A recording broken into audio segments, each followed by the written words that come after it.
weiß Bescheid. Intendo.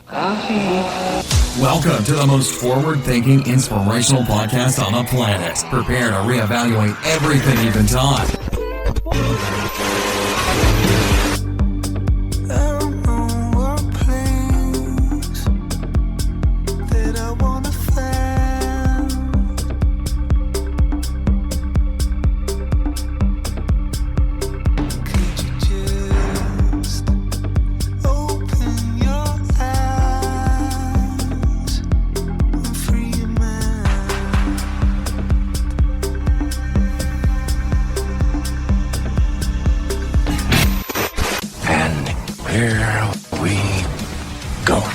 Ladies and gentlemen, welcome back to the Mental Mastery Alliance podcast. It's been a while since we've had a guest, simply because things are changing.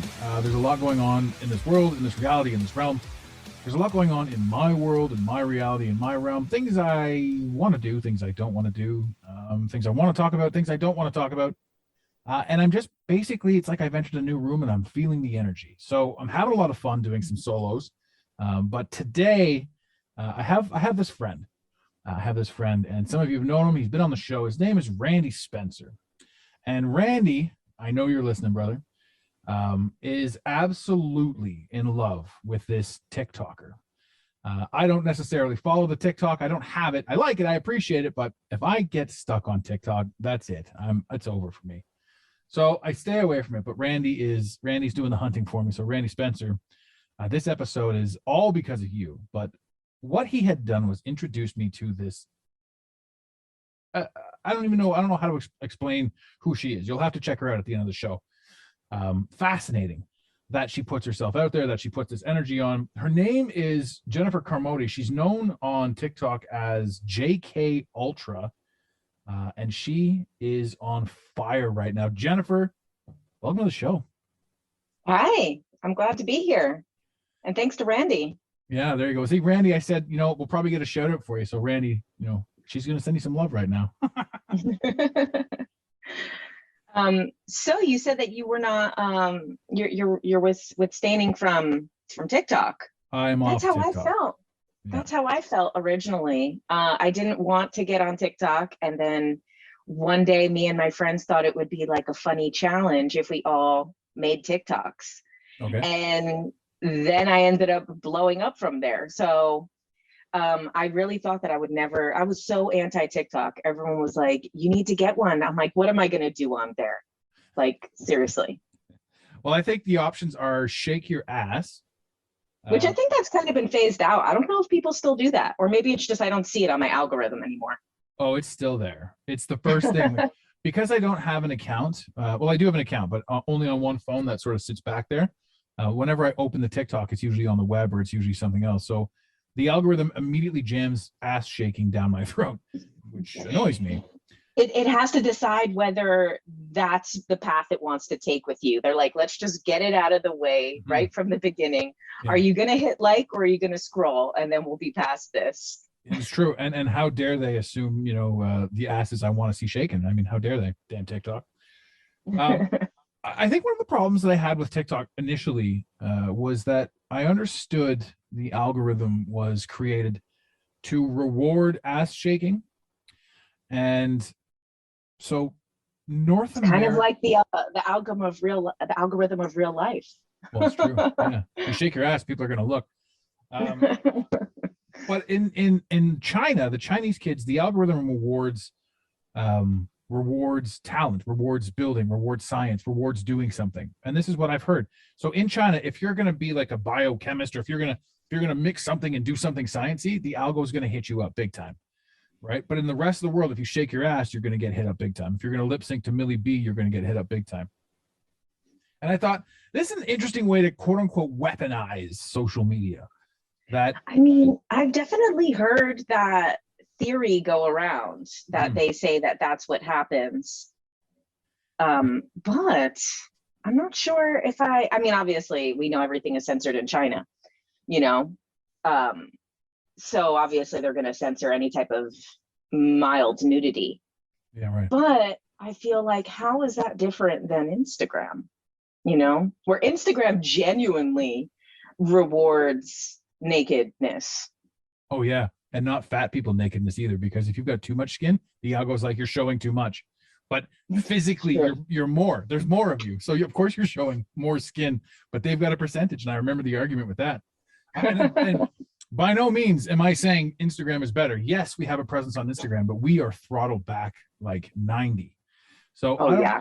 I don't know if you caught the last story I put up. It was like a 9-part story about how we were coming off. I was so excited. We were finally coming off a shadow ban, a 90-day shadow ban. And then yesterday we got put back on because we posted a picture of, I don't know if you remember the picture a couple years back, was the groom and the bride. And there was like 6 men behind the groom, all holding him up. And the caption was, this man is handicapped and all his best, not handicapped, he's paralyzed, whatever. Now I have to worry about what I'm saying. You don't actually have to worry about what you're saying on this show. But so they said, he's holding up the groom. And then this was 2 years ago I posted this thing, and it came back to me now saying this is just a sorority or a pose done by the fraternity and yada, yada, yada. This man is not paralyzed. And boom, I'm right back on shadow ban again. How could that be worthy of a shadow ban? That is so ridiculous. I don't have the answers to that. Yeah, I feel that TikTok, surprisingly, even though it's China, it's not anymore. I think they had to sell it right to Oracle, but basically, it's surprising how much you're allowed to say on TikTok that you're not allowed to say on Instagram. And there's very specific topics. Like on TikTok, you cannot say even like anatomically correct words for body parts. Like if you say especially I follow a doctor who, she does like hormone health and stuff. So obviously she's talking about ovaries, testicles, stuff that produce hormones in your body. And she gets banned all the time for saying anatomically correct things. However, I could talk about a lot of conspiracies on there that I would be banned or taken down from Instagram for. So it's interesting that they allow certain things to be said that aren't on Instagram. Whereas like Instagram, you say anything even like remotely, disagreeing with the mainstream media and you're in trouble. It's funny you say that. So, ladies and gentlemen, just so you know, the rest of the show is not about social media. It's just the way we're starting out right now. We've got a lot to talk about, but it's so funny that you said that because I literally just got this message here. Let me see here. Pull this up. Trying not to do dead air, ladies and gentlemen, so I'll just talk my way through this as I hunt down the picture. You are all familiar with how I do things around here. And here we go. The picture is now in my hands as we speak. There we go. So this is legitimately the help center on Instagram. It says, debating social issues. Content may be subject to reduced or disabled monetization if it depicts or discusses the following subjects in a polarizing or inflammatory manner: race, gender, national origin, age, political affiliation, ethnicity, disability, sexual orientation, socioeconomic class, religion, or immigration. So if you say anything that anyone may or may not be... And we know what they mean by polarizing. They don't mean polarizing. They may being on one side, one specific side. That's right. Because obviously, and I don't have any political affiliation. I don't believe in either side. But obviously, liberal people are allowed to be polarizing. They're allowed to be polarizing on social media. It's really more the less popular side in the younger generation that's not allowed to be polarizing. Because clearly I see polarizing posts about everything. It just depends, if you're agreeing with what's in the media, because the media is just as polarizing. Well, you'll be pleased to know that this audience here does not watch the news. Good for them. Yes. No, these guys are amazing. Not have mental mastery if they did. Yeah, it's true. No, it's true.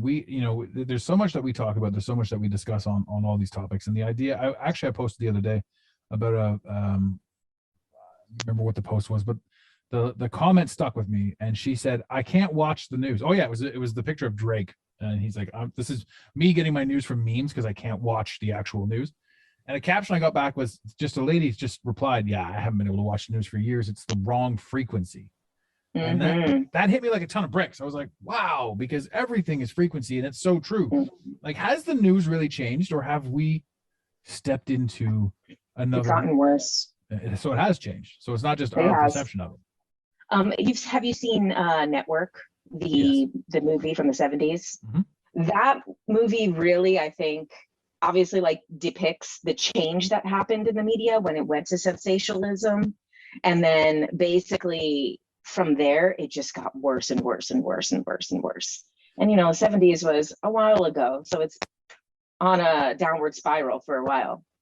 Do you think the 24-hour, the quote unquote 24-hour news cycle was by accident or was created? No. Oh, it was for sure created. I mean, nothing's by accident, really. Exactly, right? So then the plan, even in the 70s, was to usher in just a constant barrage. Oh, for sure. But they saw why, because basically the more sensational it was, the more polarizing, the more divisive it was, the more the ratings, the sales of the newspapers, you know, the people talking about it. So, I mean, it's kind of, that just kind of got spread out to our entire culture, because that's also the way we do regular media now. And you see regular media is starting to fit into that. Like, for example, the TV became like our regular media like 10 years ago. And then now we're seeing that the reality stars are really getting arrested. Like now it's like they're turning into the news. The entertainment became reality. And now that's not enough. That's not enough connection for people. So they're like, oh, now we need to see people like from the Housewives getting arrested, actually really going to jail on the show. It's like, it's kind of bleeding out into all forms of entertainment, the same sensationalism. And I've said it like 100 times on this show that I'm pretty sure that the actual television itself was initially invented. The whole reason it was invented was to eventually get us to where we're completely attached to it, and we're believing that the reality that this is the way it is. I mean, if you look at, was Universal Studios, their logo was a globe before anyone had ever known what a globe was, right? In the 40s, before anything had ever gone up there, that thing flying around the globe, right? How could they know what it looked like? Nothing had been taking pictures of it. So this is one of those little subtleties that, you know, the universe or those watching it never really paid attention to. How could we possibly know what the globe looked like, right? Now, so if we jump from, you know, if we're jumping from television to this, that, and the other thing, there's a good segue, because Randy, if you're listening, which you are, you said that Jennifer doesn't believe in flat Earth. And this was a funny thing for you to state, for you to state, Randy. No, I bet you feel like you're part of the show now. Because I also don't believe in flat Earth. And the interesting thing about that is, you know, there's a lot of people on the show right now that might be like, hey, wait a minute. I'm like, no, I went through it. And to me, the idea of it was very much a gateway. It broke free it made you ask questions about globe, which we never did before. If you're not asking questions, then what are you doing, right? So once you sort of ask the questions about globe, you see flat. Or you ask questions about flat, you're like, all right, well, this makes sense, that makes sense.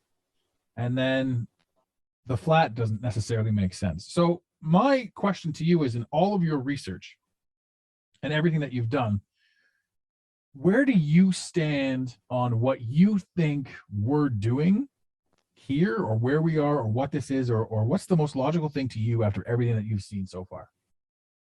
Okay, to address the flat Earth thing first, so I'm definitely open to all of the information about it. I watch a lot of videos about it. I follow a bunch of flat earthers, like smart ones, you know, and like I follow it. I take it all in. I have a bunch of friends who, you know, want to pick my brain about it because they're falling into the flat Earth thing too. And they're like, Jen, please tell me what you think, because I'm about to give up on this globe. But personally, part of the thing, I mean, I think there is a grand about our world, about our reality, which is the reason why something like flat Earth could even get this type of traction more than other conspiracies that are much more realistic into our reality, that we are able to pretty much see with our eyes that are happening. So it's interesting that one takes a lot of traction. I think that that's purposeful because it sounds so out there. Obviously, we know that the conspiracy communities are infiltrated as controlled opposition, so that basically certain things that are so ridiculous sounding become the most popular, like, QAnon. I'm not a QAnon follower either. I believe a lot of the things that were talked about, but also there was only a few posts by QAnon. So a lot of the stuff that's associated with him were not anything to do with him. But regardless, a lot of times these these conspiracy communities are infiltrated in a way that certain conspiracies take off to discredit all of the ones that are legitimate around it. Now, as far as the flat earth, for me, I believe in the I believe that reality is a hologram. I believe that we are holograms. We are just perceiving ourselves as physical matter because it's that good of a hologram, and we believe it that deeply that this is our reality. So of course, if we believe we live in a physical reality to such a true degree of unknowingness, of unconscious belief, then of course it's going to feel physical. If you die in the Matrix, you die in real life. That's true. Yeah. Or they used to say that about dreams when you were younger, that if you fall out of bed in a dream while you die in the dream, you're going to die in real life. I was always afraid of that. If the safety protocols were off on the Star Trek holodeck, you would also die. Yeah. So as far as that goes, the thing with the hologram is that basically the thing that makes it a hologram is that each small part is encompassing the entire whole, which we see. You see our bodies and it mimics the galaxy. There's so many things in our body that mirror the galaxy. The galaxy mirrors probably things that are much bigger. The systems in our body mirror the systems of the planet we live on. So everything is like this pattern. Every small part of the hologram is including the whole of the hologram. So when people talk about a flat earth, which is, like I said, I take in the information because there's definitely a lot of interesting information in that stuff that does seem legitimate. However, when we look at this pattern of life, it's happening in like a sphere, like a cell. All of these things are spheres, are some of the creation units. So we don't see this pattern of just flat. And I believe that all the patterns are, repeating. So I'm like, we're not seeing just a flat plane anywhere in creation, so I feel like that doesn't fit with the pattern of as above, so below. I know a lot of people use that saying in the flat earth thing. I don't know what they mean by it. They mean that there's water above the firmament. I think it's this is the reality, is that it's not probably a physical plane at all, which is why it makes sense that maybe it's not fully a globe. And we're definitely lied to about the maps anyway.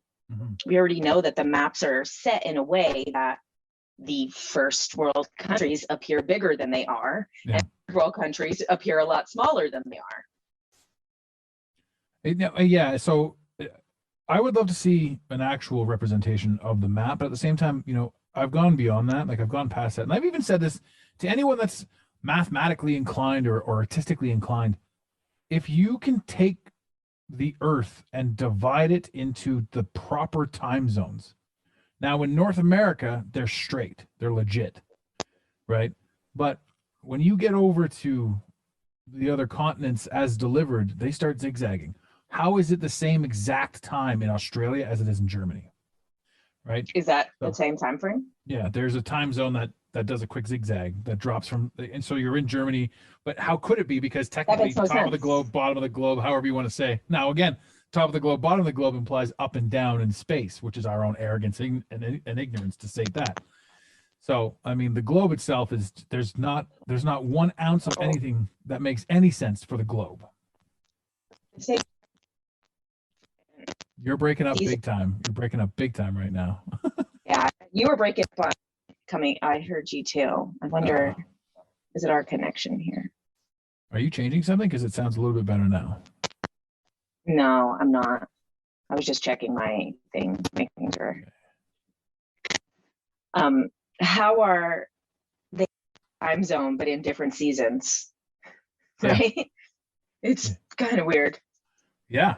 So, I mean, if somebody's got the artistic talent to do that, to break that up, to really to redraw the map based on time zones, specific, unique time zones, we would actually get a legitimate view of what this is, and that's huge, right? So to have, I don't know, to have that done, and I don't have the I don't even know the mental fortitude to put that together, the mathematical brain to put that together. I'm sure if I sat down with it and had everything in front of me, I could do it, but I don't.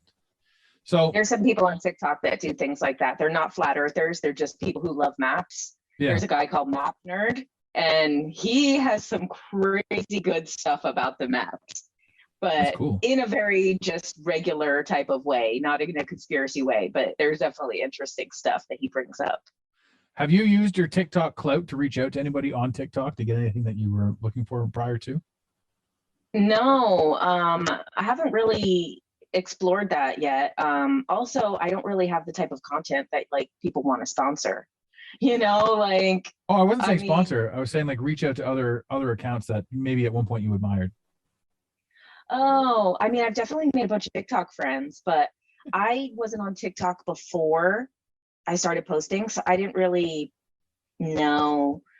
I didn't really have like anyone that I was like a fan of on TikTok, just because I never really used it posting. Mm-hmm. So yeah, but I have made a bunch of TikTok friends. I do like TikTok lives with like other creators that do like similar type of content, and it's been fun. And I did a little girls trip with a couple of my friends that I met up. Nice. Yeah, this was stuff. Sorry, we're jumping all over the place, ladies and gentlemen. And again, sorry for the bad connection. Hopefully I can edit the majority of that out. But my question again to you, we're going to, again, hop all over the place, but with regards to TikTok, how long did it take you to hit 400,000? I started posting in January. So, and then what is it right now? It's May. I mean, so it took me, I think I hit it almost like towards the beginning of May. So it was like, I guess about like 4 months, almost 5 months. But so what I did was basically me and my friends decided to do a TikTok challenge where we just all thought it would be funny if we posted TikTok every day for 30 days. And we basically were saying that like, if you don't get a TikTok, Bitcoin at this point, like if you didn't buy Bitcoin years ago, it's pretty expensive now. And now you probably don't want to because you could have paid less before. And I feel like that's how TikTok is it's kind of like, you got to get on there and start accumulating while it was hot, Mm-hmm. And it's very hot because there's always new people coming on every day because it's changing as a platform. It's also a really good time to buy Bitcoin right now.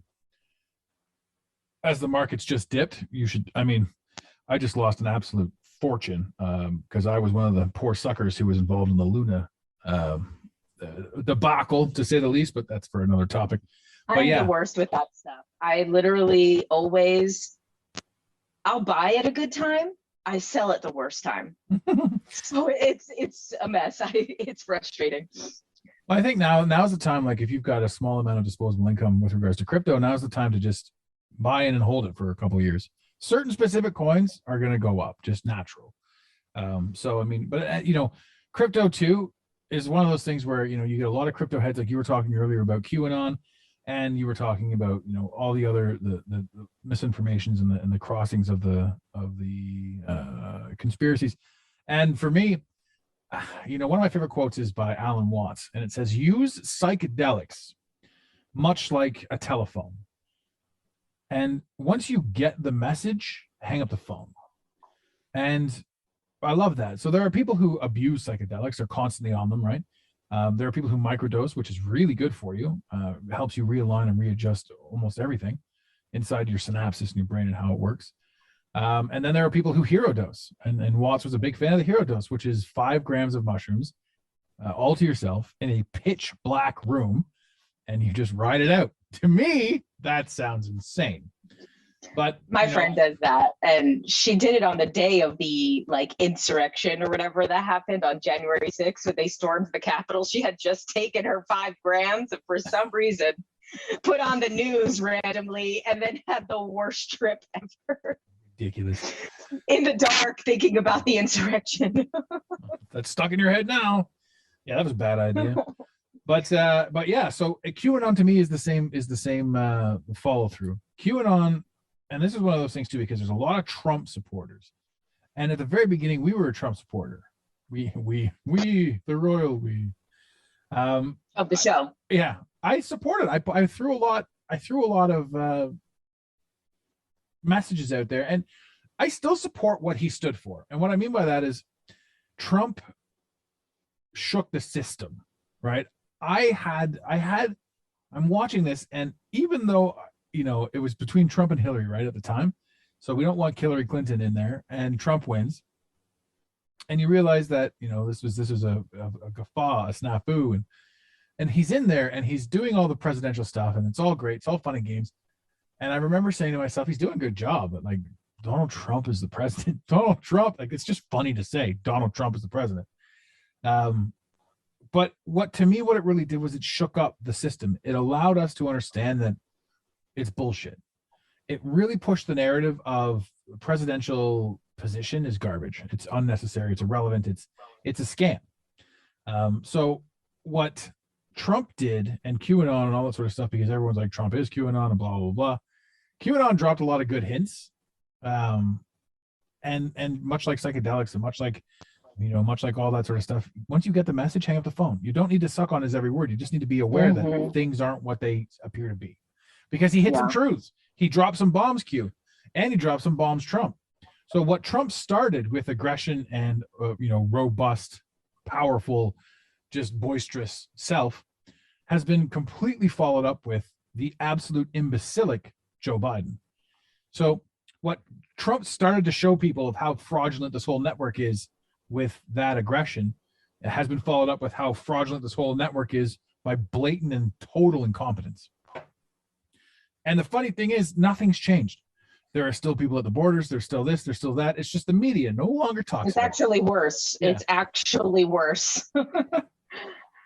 You didn't think it would get worse after the pandemic, but it's actually worse. Yeah. Well, you live in LA too, which is like, it's crazy. When the pandemic started, our fearless leader over here, he was mimicking everything that the pedo that Gavin was Newsom. Yeah, that he was everything that he was doing was then being mimicked over here. So whatever happened to yours state happened to us like 2 weeks later. And then it's a little easier. I mean, at least my perception is that it's a little easier to enforce in Canada than in a place like LA, because LA is obviously not what it appears to be, to the outside. LA is like Gotham. Mm-hmm. So nothing is really that enforced here. I mean, obviously they were checking, restaurants were checking to make sure you're vaccinated so you could have a meal, but all the other lawlessness was everywhere.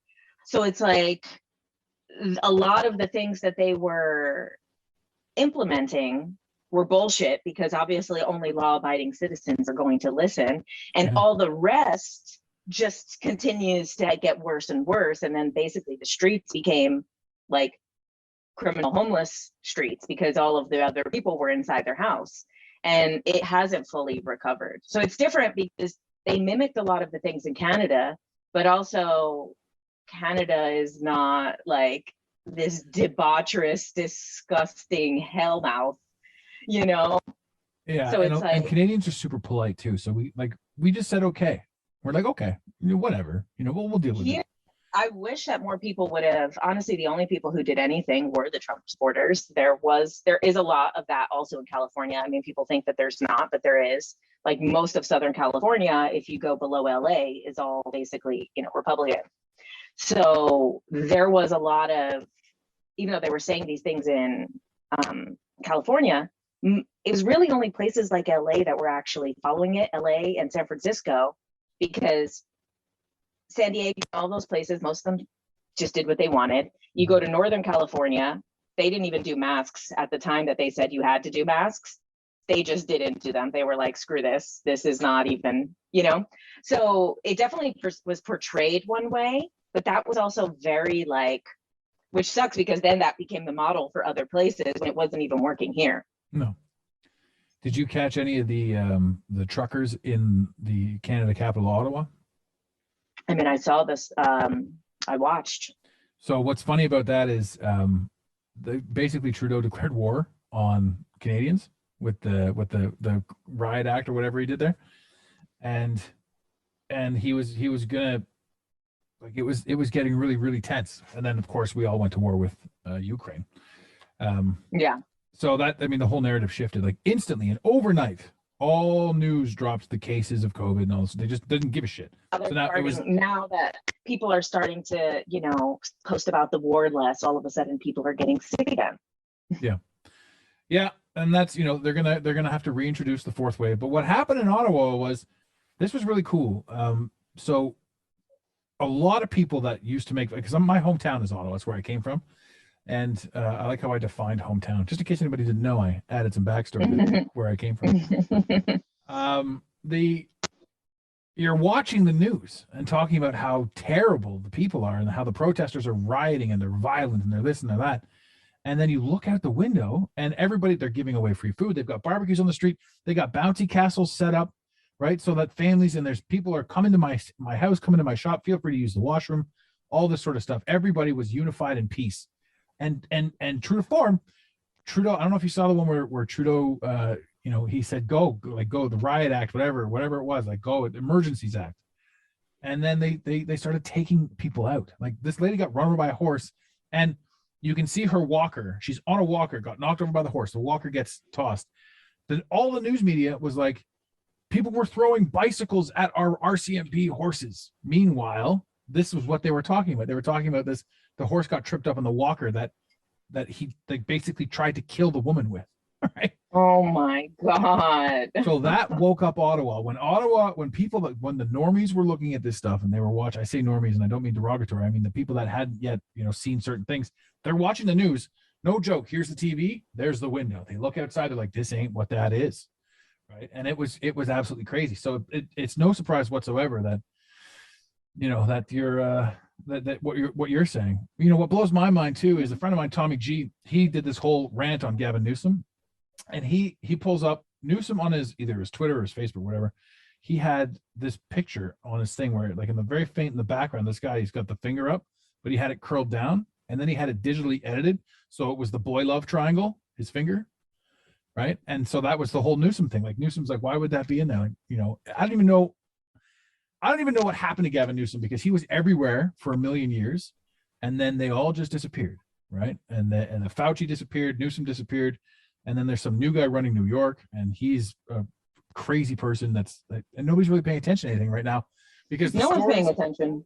The stories went so rampant and so far into so many different directions that nobody really truly understood what. But I think a lot of people tuned out too. I think a lot of people who were watching the news and staying up to date on the cases and stuff, I think a lot of them were eventually like, okay, this is bullshit. Like, so I feel like even a lot of people that I knew that were watching the news still are not really watching it anymore. So I feel like that's also part of it. I feel one is that so many people wanted Biden so bad, and now they got him. He literally can't even walk up the stairs or say a sentence, and he's shaking hands with the air and all of this crazy stuff.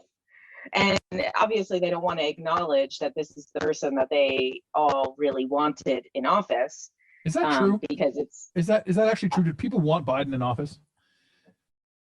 They want Trump out, you know. And like literally the day that it was announced here, it was party in the streets. When they announced it, I woke up to my neighbors cheering. It was like it got announced and like I heard people cheering and screaming from the streets, like dancing, music, all the way driving to work that day. People were twerking in the street. Like it was like insane when they announced, because you know it had been they didn't announce until like for the first time ever, they after. stopped counting randomly in the middle of the night, and then the Biden spike took place. I had a lot of money riding on Trump to win that election, and we got robbed. I mean, do we really think that elections count? You know, Well, that's the reason it took place. That's the reason it happened, I think, the way it did. Because people why were all like, of them? Trump stole it. They're like, Trump stole it. You know, I don't know. I don't know if Trump stole it from Hillary, but maybe he did. Maybe the same people that rigged the election. And then they say things like Trump's the most powerful But man in the every world. election, Yeah. every election is rigged. Like, I mean, if you look back, I mean, I know this is an old school conspiracy, but it's a classic. But you know, there's this guy, I forget what it's called. It's like the royal blood theory or something like that. And basically, there's this genealogist who went through every single president. He's dead now. He died in like the early 2000s. Mm-hmm. But whoever has the higher concentration of royal blood percentage has won every single election. Yeah. Like, so are people's votes really counting? Probably not. No, it's. I mean, it's And become. it was also part of the plan to bring Trump in too, because Trump served his purpose as well. Yep. You know, and I mean, you know, obviously I like that Trump said fake news, you know, I mean, I thought that was funny. At bare minimum, I found him entertaining. Yes. You know, he wasn't an outsider, you know, he never was. He was the insider of insiders. Oh, yeah. You know, it was like there's no one that's more inside that clique and crew than Trump. Yeah. And I mean, I was a Bernie supporter. I loved Bernie. Obviously, Bernie got, you know, robbed in 2016 by Hillary. Sorry, this is what they do in LA. You might hear them just circling with helicopters. They're circling but I mean, it's all because you're on the show, right? Because you're on. That's yeah, exactly. Yeah. They know. Yeah, obviously Bernie would have won in 2016 if it was not completely rigged which it's easier. It's even, all the elections are rigged. Primaries are even easier because it's only one side deciding. And then also Bernie could have won the, you know, the primary if it wasn't strategically that everyone dropped out the day before Super Tuesday and consolidated all the votes to Joe Biden. So, I mean, there was no way they were going to let Bernie in. And then unfortunately, after that, Bernie then, you know, joins them, which is disappointing and sad, because how do you go like 80 years believing in something and then right at the end give in? Because he's one of them too. What the best thing about Bernie Sanders, so I will say hands down, were the Bernie memes where he was disappointed in his mittens. Those memes were fantastic. The thing is too is, you know, I was a Bernie supporter for a long time, and you know, I've volunteered for him. I've done a lot of different things over the years. I've been a long time Bernie supporter. But what's the most annoying thing to me is how the stuff that was talked about in the 2016 election and the 2020 election, oh, couldn't be done. Oh, that can't be done. Now all of a sudden it's the entire liberal agenda and they're pissed that it hasn't happened. And I'm like, okay, well, you guys could have voted for the person who came up with this instead of just talking shit about it. Well, now all of a sudden you believe that people should have a right to health care. Now all of a sudden you believe that people should be able to go to college and not be paying debt until they're 50 years old. Like, I'm like, now all of a sudden, because of a pandemic, everyone realizes, oh, people should have access to go to the doctor. Like, it's ridiculous that it's like, okay, you guys could have literally had that, but now you needed the world to practically almost end before all of a sudden you acknowledge people should be allowed to go to the doctor and not be in debt over it. I don't know. I think they play with the whole thing because you're the only country that's not quite on par with free Medicare. Isn't that insane? Well, I mean, we know why, because it's a for-profit system and the profits are substantial. Well, we would like it up in Canada because our healthcare system is the opposite, right? Everybody gets healthcare. The problem is it's shit healthcare. So if we could if we could privatize, then those with our money. Healthcare is shit. Do not fall for this. America has the great healthcare. Our healthcare is such shit. Yeah, but and you pay a lot of money. If you're rich, it's beautiful. Yeah, but you know what? So it helps the Rich people, they have their, select doctors. Yeah. But it's like, it's very small, the amount of doctors that are actually good. It's really, it's terrible here. And I mean, I pretty much go back and forth without like not having healthcare, not having it. Right now I have it. I'm like, oh wow, that's new. But it's like regular people mostly don't have it. You have a corporate job that you pretty much know you can't leave because your family can't get sick. If you leave that job, your family gets sick, someone could die. It's like, but you see how it's control then, right? It's more than money, exactly. It's control. And that's like, and the reason why Canada might appear to have shitty healthcare. I don't know. I went to the hospital once when I was in Canada, and I was surprised by the bill was so little. I was like, what? I pay for this out of pocket. This is just like regular, not covered stuff with having insurance, But it's because obviously, why would they give you guys the Adderall that they make millions of dollars that everyone's addicted to here? Like that's the thing that makes the other people's healthcare not as good, is because, well, why would they give it to a country that is going to not gouge the prices on it? I don't even think we have Adderall here. I think we have something else. It's probably why you guys are so polite. It's possible. There's a lot of things that we do have up here, like fluoridated water, that people are starting to misunderstand. But you said something a little bit earlier about whoever was the most royal was who won the election. And, you've done a lot of work on aliens. And I want to get into that because I'm interested in some topics. I mean, for the longest time, I was totally anti-alien, did not believe they existed, period, because I was 100% in the flat earth. And then people are talking about interdimensional, people are talking about moon bases, people are talking about this, that, and anything. I'm like, you're all fucking crazy. Now, that comes from, an arrogant standpoint, an egoic standpoint. When you start to wake up and when you start to travel down these roads, you're like, fuck, what I know is right, and what you need to know what I know. But what we haven't taken into account is what we're gonna know, what we're gonna learn. And the more you learn, the more you realize you don't know fuck all, which is, synonymous. But back to the presidential stuff. There's a term called blue bloods. And blue bloods, obviously the royals, the this, that, blue bloods, the elite, blah, blah, blah. But what we don't understand too, what a lot of people haven't put together, is that reptiles have blue blood.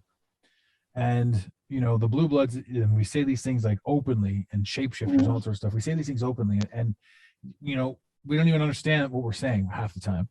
But when you really do look at it, that all celebrities are basically lineage born. And if they're not, they sign a contract that, like, if you fuck up, we're going to kill you, which is why all these weird celebrities die in weird ways. Anton Yelchin, for example, the guy he's been in all kinds of stuff. He must have pissed somebody off because apparently his Grand Cherokee crushed him to death. But he went up to check something and it rolled backwards and pinned him between a fence and the Cherokee. Right? And you're like, this is just absurd. This is not right. And then you hear, anyone that goes against Oprah Winfrey, Tom Hanks, all this sort of stuff, they get in trouble. And it's funny because, all these people that, back to the Me Too movement, this was, to me, what happened with the Me Too movement was maybe somebody started something, but it was absolutely hijacked. And if you weren't on par with where they were going into the COVID era and where they were going with, like, if you were somebody who was in the limelight or in the know, and you weren't going to support this prison-like sentence and this prison-like state and this lockdown and this medical lie, if you weren't going to support it publicly, you were about to get ousted. And I think that's what the Me Too movement became, because they started throwing men under the bus, women under the bus, believe all these people, believe this person, believe that person. And then there was no more court of public appeal. There was no more court. There was no nothing. It was just, you could say anything and be done with it. And if you got a taste of it, like Josh Hader, for example, the pitcher for Milwaukee, you get a taste of it and you're like, holy shit, like this guy was in the middle of pitching the All-Star game and somebody released tweets from years ago that he had said when he was like 15, right? And then, so it's like, okay, so now he's like, the crowd's booing him in the middle of his set. So maybe he like backtracked or reneged and changed his position. I'm just using him as an example. I don't have any facts to all those naysayers that want to yell at me. Him as an example. And then the people that are just like, I'm not doing it. Like, we're not going along with this. We're going to expose this. We're going to say something about it. The ones that were really pushing it, like Avicii and Chris Cornell, like they got completely wiped out. Robin Williams. people that are just fed up with the way it is. And then you can sort of even look back to, this goes into the aliens thing. There are people that have contracts, obviously, and I'm sure you've done a little bit of work with soul contracts, so the contract that you hold. But the contracts like Tupac, for example, when, I don't know, I don't know if you were around when Tupac was a big deal, but when he left, it's almost like his contract was up. And back in the day, it was very easy to fake your death because you just stopped pointing any mainstream camera at him. So he could just leave. And people had a hard time understanding that aggression. They're like, no way, the guy was too famous. He wouldn't do this, that, and the other thing. So those that are, that disappear at a young age, that die young, that don't, I don't know, that it's almost like they fulfilled their necessity here and they were allowed to leave. It's not a death, it's just, they're just gone, right? They're just gone. And where they go, we don't know, because with regards to flat Earth, I'm sure you've seen the extra Earth theory. There's all kinds of interesting maps that say Agartha and all the stuff is on the outside. Admiral Byrd had stated that there's a continent the size of South America, on the other side of the ice wall, all this sort of stuff. So, there's so many possibilities out there. I don't think I'm actually asking a question. Maybe I was starting to ask a question. I don't know, but what's your take on that sort of stuff? Like, have you done much work on all of that? Yeah. So. Yeah. Okay. So as far as the blue bloods, a lot of aliens have blue blood. It's because oxygen levels on where they're from. So, the oxygen is like basically what makes our blood become red. So there's a lot of different species that they don't in as the main component of their air on their planet. So there's a lot of different beings that have blue blood, and we see this throughout all of like ancient cultures. We see it in Egyptian culture. You see some that like the paint is not off. A lot of them do have blue skin. Thoth is oftentimes a blue skin. Shiva in Vedic, Vishnu, all of these different things. Aztec cultures, they have blue paint on a lot of the remains. So this blue skin, blue blood is something it's probably very common on a lot of planets from what I've looked into. It's one of like the primary outer appearances, more so than here, we have like, Avatar. Black and white. Yeah, exactly. Yeah. And so that, yes, the blue blood for sure. I do believe in that whole thing. You can go and look at all of the lineage of every politician, especially monarchy, all of them, the same bloodline goes back. It goes back to Dracula, to Vlad the Impaler. It goes back to Muhammad the Prophet. It goes back, like, these people are all, the queen is direct descendants of these people in the same bloodline as the queen. And we also, like, I remember learning in like 5th grade that the royal families were interbreeding with brothers and sisters and cousins because they didn't want to dilute the royal blood. So I am a believer in that, that whole entire thing, because then you also look at the elections and why does the person who has more of that blood always win? That can't be a coincidence. And so I do believe in all what you were saying about, say, like the Me Too movement. Me Too was created by CAA, which was their way of protecting their own asses because of the stories of CAA that didn't get out. The stories that I've heard just from living in LA and knowing people who work there. Are you saying CAA? Mm-hmm. What does that stand for? The Creative Artists Agency. It's basically the people who are the managers and celebrity. So, because in Canada, this is crazy. In Canada, that's roadside assistance, CAA. So, ladies and gentlemen, we're not talking about roadside assistance. They didn't start the Me Too movement. No, CAA, the Creative Artists Agency. And if you look on Google Maps at the CAA building from the aerial view, it's freaking nuts. It's literally the Illuminati triangle with the eye. Their whole entire building in LA is shaped like that when you look at it from the aerial view. And it's just crazy. And it's like 12 Constellation Road, like every single thing around it is a cult, everything. So that's where, those were the same people who told Rose McGowan when she tried to to them about Harvey, they're saying, oh man, he said he wasn't going to do that to you, and then did nothing about it. These are the same people who had been basically pimping out girls to Harvey for ever. So part of bringing people like Harvey down was really just a way to cover their own asses. And, you know, they just get all these girls in line who these people who were faces of the Me Too movement were bullshit too. You know, a lot of them were people who I've already heard the stories about them living here for all these years. Those girls, you know, a lot of them were clawing at each other to be with people like Harvey. So, you know, that's all part of a whole agenda. Obviously, that is something that was happening naturally. That happens with every movement. The only way a movement is going to happen is when it's coming up from an organic place. You can't just be like, oh, we're going to start this movement for women out of nowhere. It's like, oh, there's this underbelly that's happening in the culture that women are getting to this point. Let's hijack it. It's the same thing with, you know, the hippies. You know, there was an original hippie movement that was naturally happening. Then, same thing with Black Lives Matter, all of these things. These are things that are genuinely happening inside of people, because they can't just make it up out of nowhere and everybody just joins on. Well, Black Lives Matter was the ultimate cult. Like it was like, how could anyone anywhere at any point stand against Black Lives Matter? Just the way they've worded it, right? It was magic. But that was an infiltrated CIA job that was designed to divide and split everybody. It's based on a real thing that was really happening with, like, obviously, you know, the things that were happening in the world, but also that was what was happening in the collective, is people were getting, and this is, you know, basically they prey on people who want to do good, who want to help other people, and then they manipulate them into basically, you know, whatever, being, I don't know, they're minions of some type of belief system.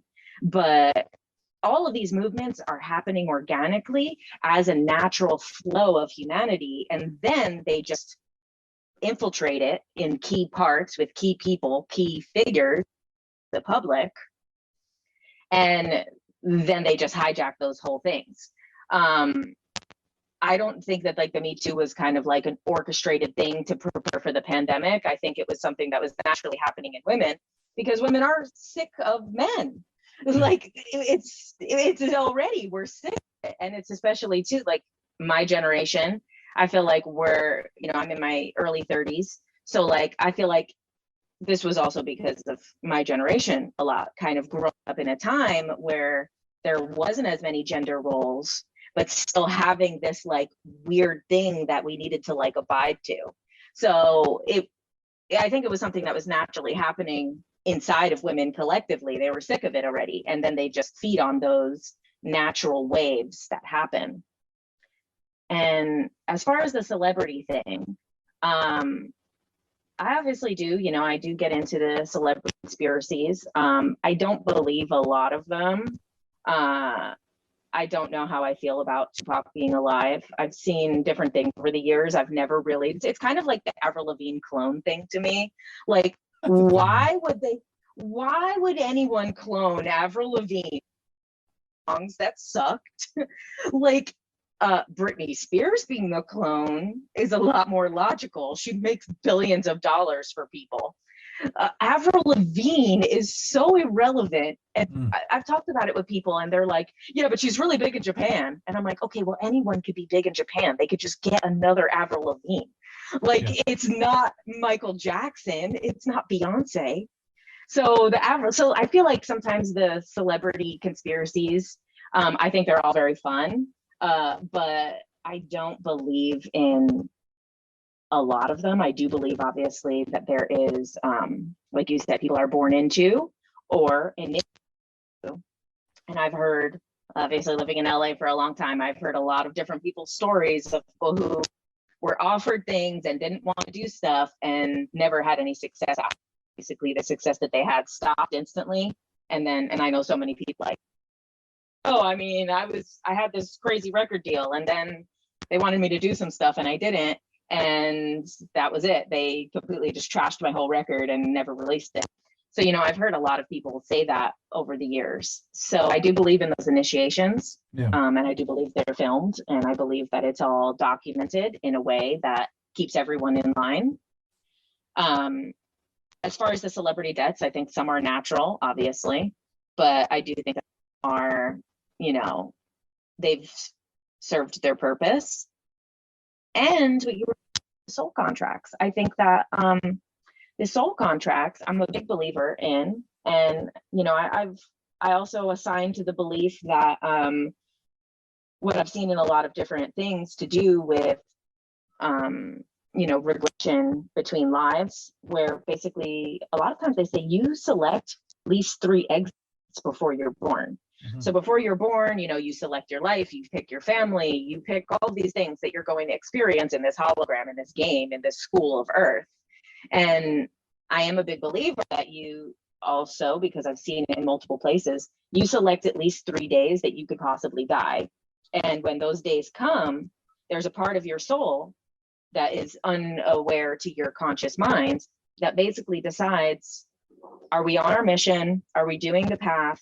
Is there any way to get back? So like, this is why a lot of times people who, die young, they've either completed their mission, which sometimes might just be traditional love, which is, sometimes happens with children, they've already experienced pure unconditional love, and they're gets to that first exit point and they're like, you know what? I've done what I needed to here. I don't need to continue, and the soul will go. And then there's people on the other end of the spectrum who maybe they're far from what they were meant to do on Earth. Maybe they've become addicted to drugs and their life has completely fallen apart. So their soul might be, okay, well, there's pretty much no accumulating any more good karma left for me. I've already gone down this path, and I'm only going to hurt my own soul by staying here, accumulating more negative karma, hurting people unconsciously. I'm going to go. So I do believe in natural exit points that we decide upon too. So I think that, yeah, sometimes people serve their purpose, and then sometimes people actually serve their purpose on a soul level too. Yeah. Well, one of the things too, with regards to that soul contract and the way you said it, sort of describing younger deaths and older deaths, they say that, like you said, you pick your time, you pick your place, you pick this, you pick that to come in here, but that you're probably traveling with 8 people. So 8 entities ish, 7 or 8 entities. And, like your soul group. Yeah. So like this time you're the mom, and next time you're the kid, and next time you're the best friend or whatever it is, but that's your particular group. And sometimes you're the infant, like, you could be like, oh, in whatever ethereal realm we're in elsewhere, you're like, I'm going to sit this one out. So I'll be the baby that's stillborn to teach you guys a lesson about this. Right? So they pop in, they pop out. But, there's also, the idea too with the soul contracts or the video game theory too. Like when we all step into the game, but we step in at the same time. So if we all put our helmets on at the same time into the VR, arbitrary, you show up and you live your life. And when I put my helmet on, I come in, you've been here, because time has no meaning when you're inside. You've been here for 20 years, and I put my helmet on at the same time as you, but I'm your kid, like that sort of thing. So it's all where you want to start the game, because yes, we're all traveling together, and yes, we're all helping each other solve the thing, get out of the panic room or whatever, like the escape room. We're in one giant escape room right now, but we all decided, to play a role. We all picked our characters, Jumanji. And there's so many things out there that sort of stick with that, and that go with that, and that flow with that. And I really like that theory too, because again, like, the more you dig into where we could be, what we could be doing, the more you realize, again, synchronicities. And like you said, repeating patterns. Nowhere on this, this thing is there a flat earth. That's one of the things too that never dawned on me. But looking back on it, it's like, yeah, that that's another reason why it didn't make sense. There are things that are naturally going to make sense and things that aren't. So what I like about all that is just the opportunity to consistently grow and to consistently change. And the funny thing is, every single thing that you and I have talked about today, all of it, just like you said, the universe encompasses the universe, right? So every single thing that we've talked about today is utterly irrelevant, which is really cool, except the relevancy of it is that it will lead us to the next thing, that will teach us the next thing, that will show us the next thing. And we just talked about early exits, and I think, like, I think a different exit would be like a dementia, for example. Like when you've got it figured out, you're like, oh man, I got this. I understand what's going on. Then you sort of dip, you peace out, you leave, but your meat suit's still here. Like it's still just chilling, right? And I think a lot of times is people, they're not ready to go and leave their family yet. So like on a soul level, they're ready to kind of go back, but their free will as a human is not. And their free will as a human is still holding on. And that's why they're kind of between two worlds, you know, where they're kind of ready to go. Mm-hmm. But their body is like, no, I have kids here. They need, can't, you know, and that's, I mean, the same thing too with ghosts, you know, sometimes ghosts stay because they're not ready to let go of their family. Have you ever encountered ghosts? So the house that I grew up in was so horrifyingly scary and old. Where'd you grow up? I grew up in Jersey City, but I grew up in like a house that was, so it was like in the ghetto, but it was like built in like the 1800s and was falling apart. Now, was it a ghost or was it Pauly D? Well, I basically like completely shut off anything like that. There would be like shit like walking, sounding. I'm like, nah, man, this house is just freaking. So I don't have any type of I have no type of extrasensory. That's funny. Towards ghosts, and I'm like, I definitely shut that shit down from living in a scary ass haunted house. I could just picture a young you. Nope, not happening. Yes. Although aliens and stuff like that, yes, I'm much more open to cosmic encounters. So you've done you did like a 30-part. You know, we've been on the show now for an hour. We haven't even gotten to aliens. You know, I don't know how much time you've got left. I've got all the time in the world. All the time in the world. I like it. So, and also my time's not real, sure. So yeah, that's a huge one that I'm working on right now too. Like in my mind, not working. I'm not drawing up a chalkboard here, but like time's not real is such a miraculous concept to me, and you know, we think about it, we think about our youth, like time is totally real. I remember being a kid. I'm like, there's this thing in me right now that's longing for something that I don't know where it is. And I'm fulfilling it in like, I don't know what the tone is, but it's like photographs of like a certain ambiance. I'll send one to you later. I'll make one the post for the show. Maybe if I remember to do that, but it's like my soul is hunting this thing, and it's a time thing. You think, but is it? You know, it's a place and time. Like I don't even know how to explain it. Like a green tinge, and you know, like an older car sort of running in the distance with its taillights on, and maybe one blinker just going, and it's sitting in the driveway, and there's a haze all around, and you can see the street lights on. Nobody's on the street. It had just rained. There's a little bit of mist. I'm painting a picture. Like that's. That whole essence and image and ambiance. So is it like the 80s? Yes, 100%. I was going to say the 80s, but you're like 30 years old. So I'm like, she doesn't even know what the 80s is. So I'm not going to go there. But yeah, it's the 80s. And that's the moment in time. And it's weird. It's just this moment that my brain is hunting. And the algorithms, back to the algorithms, it's showing me this stuff again. Like, it's just a phenomenal thing. Like, how did you know it was the 80s? I mean, I was seeing it in my head. You were describing it. I was seeing it.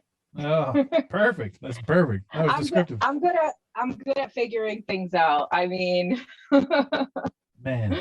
So I can connect dots. I love it. So yeah, tell us a little bit about your aliens, your theories. You know, where you've gone, like how you got to that, and one last thing about about TikTok.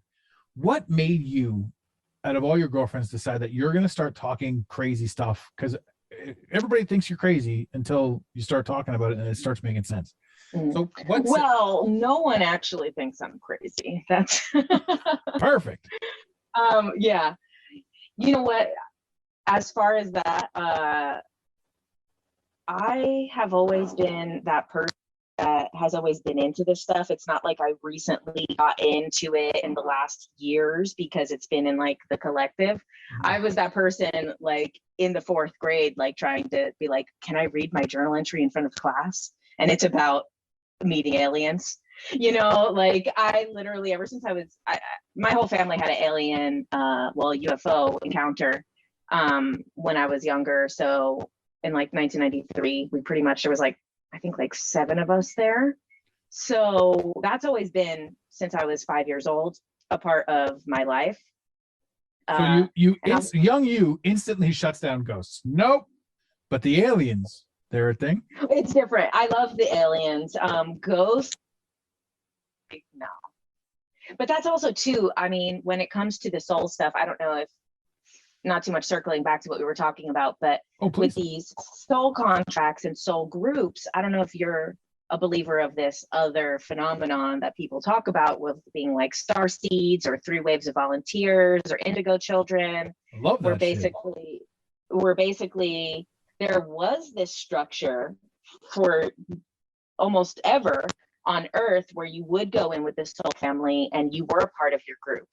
And then in recent times, starting from, the beginning of it started in after World War II, and it happened in waves since then, where some of the souls come to Earth, not with their soul group, and they're coming from other places. So I've always kind of resonated with that, even though I didn't learn about it until maybe like 5 years ago, that this was a thing where, because even when I learned about the souls and the soul groups and all of that, I loved the information, but I never felt like it was fully talking about me. And I was like, oh, like I love this. I can see this, how it works. I'm like, but what about me? I feel like I'm not here with my soul group. And, then you learn about these other things, is there is a lot of people who their souls are actually doing the Earth School. They're incarnating here now to help with the Earth shift, to help people figure out this information of how to shift into a higher consciousness, how to shift off this New World Order timeline. So, that also goes back into like, me having an alien experience when I was younger. I always felt like I'm that type of person. I feel if I go out into nature, I'm going to look up at the stars. I don't really look at the nature, like it's like, that's kind of, I'm a little bit more like cosmic than she out there than fairy. Although I got my fairy friends, I'm not really so the ghost thing is very earthbound spirits too. So I don't feel that much connection with that. Did you say you have your fairy friends?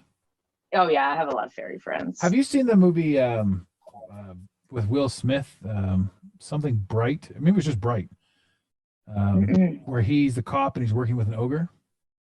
No, I did not. Yeah, you got to check that out. It's I believe that there's a lot of truth in movies. There's a television show on. There's a television show on right now called "The Man Who Fell from Space," not to be confused with the David Bowie movie from the 70s. The man who fell to Earth they're dropping secrets left, right, and center about everything. I'm like, I can't believe they're just putting this out there, right? But I mean, it only makes sense. We also know the rules of free will too, because they're not really imposing on people's free will if they are blatantly telling people the truth. Yeah. And it's just people's opinion whether they want to believe in that or not. But this is why I don't really watch too much stuff recently. And also, a lot of times if I do watch something like along those lines, I kind of just say I don't consent to that reality, because, otherwise, they're playing with our free will by showing us all of this new world shit and all of this stuff about the truth about our reality. But then everyone thinks you're crazy if you suggest that could possibly be real. They can think I'm crazy all I want. I have a lot of fun with it.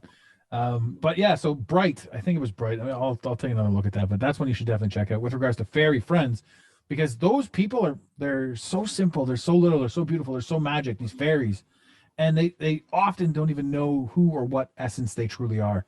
And that's a damn shame. That's a damn shame, because when you can see somebody for what they are, they're beautiful. These people are anyway, but there's pros and cons to all of them, but I'm sorry to cut you off. I love the fairy people. And I love fairy people too. I mean, I love all the different types, Yeah. I mean, not all reptilians are bad either, I don't think so.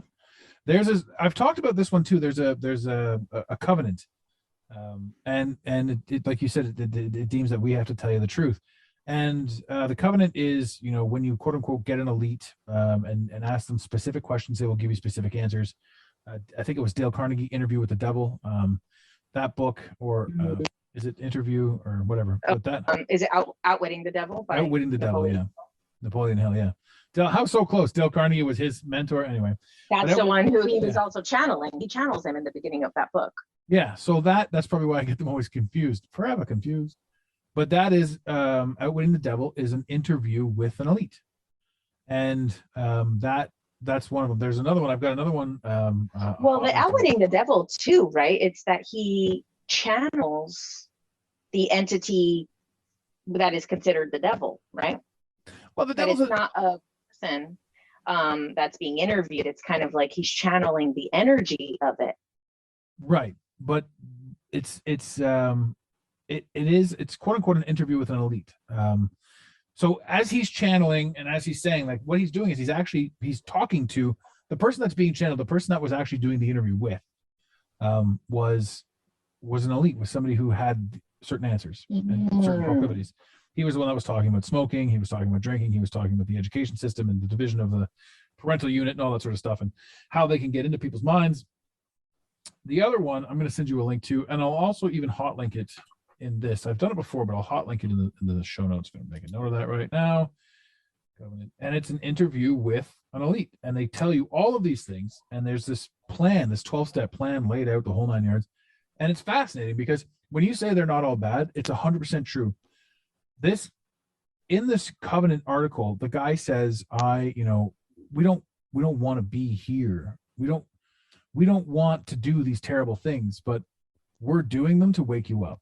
And like it's almost like we're under contract to do this. And I've said this 1,000 times, like if the worst thing celebrities did was eat green jelly beans, a lot of us wouldn't have paid attention to a lot of things that were going on. And the funny thing too is you were talking about vampires back in the day. Like they've been talking about adrenochrome for years, and as the stories of the vampire. And we're supposed to be like all of a sudden, celebrities, they're not doing this. I mean, it's even in Monsters Inc., the show where the monsters go in, they scare the kids, and they extract the fear, Or even in Fear and Loathing in Las Vegas, they literally talk about specifically adrenochrome. Yeah, exactly. That's literally the drug that he almost overdoses on in the bathtub. And that's the first time that we kind of saw that in pop culture. And, obviously they don't tell you where it came from. It's just what Benicio del Toro brings it into the hotel room. But he says flat out, he says from the human adrenal gland.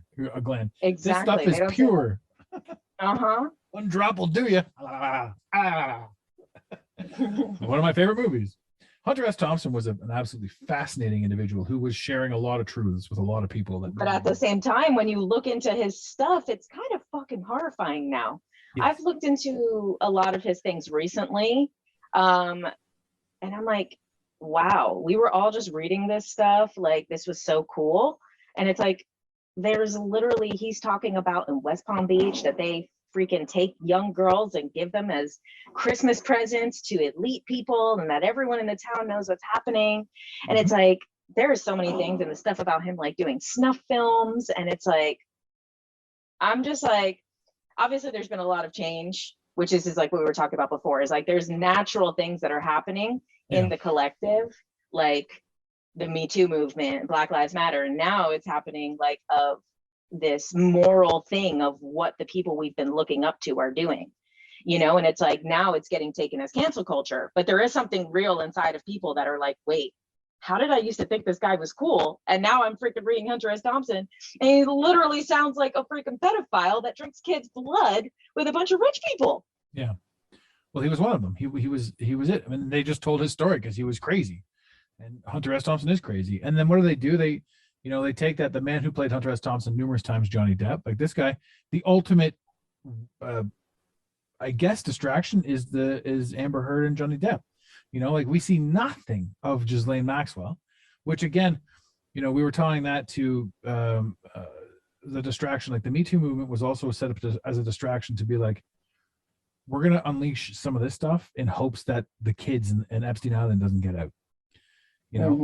And so when you talk about that sort of thing, and again, you think of these things, and then back to what we were talking about with regards to soul contracts, the people you're traveling with, you were talking about, or we were both talking about the those that come and go early, and then those that come and go late. I'm also a firm believer. I love it. Hey, we're pushing back now 20 minutes. Still haven't talked about aliens. We're getting there though. the non-player characters. So I don't know what your take is on that, but I mean, thinking like, again, if the celebrities were only eating green jelly beans, we wouldn't know anything about it. And I have a strong feeling that, the celebrities that were extracting adrenochrome, the Lady Gagas of the world and all that sort of stuff. I have a strong, look at Anderson Cooper's lineage. I mean, the pool, that the artwork that was in Podesta's house, the fact that Podesta's son was Chad Bennington, the lead singer of Linkin Park, all of these like just absolute lineage pops. You start tying it all together, it's crazy. Now, I say these things like the kids that they were trafficking, there's a high likelihood that they would have been NPCs, non-player characters, soulless entities. Or that, that they chose. I mean, I think we would like to believe that. It makes it easier. I do believe that in everything there's some NPCs, but there is also obviously a lot of real people who, because that goes back to what we're talking about with the reptilians, because basically there's also a system that's happening here on this planet of abuse, sexual abuse, especially towards children, because it creates such, obviously, the adrenochrome, all of these things, but it also creates such a high level of trauma on such a deep level, all the way down to the soul, that it almost makes that person, this is where the concept of the prison planet comes from, because it's not that you're going to go and then instantly be sucked back down.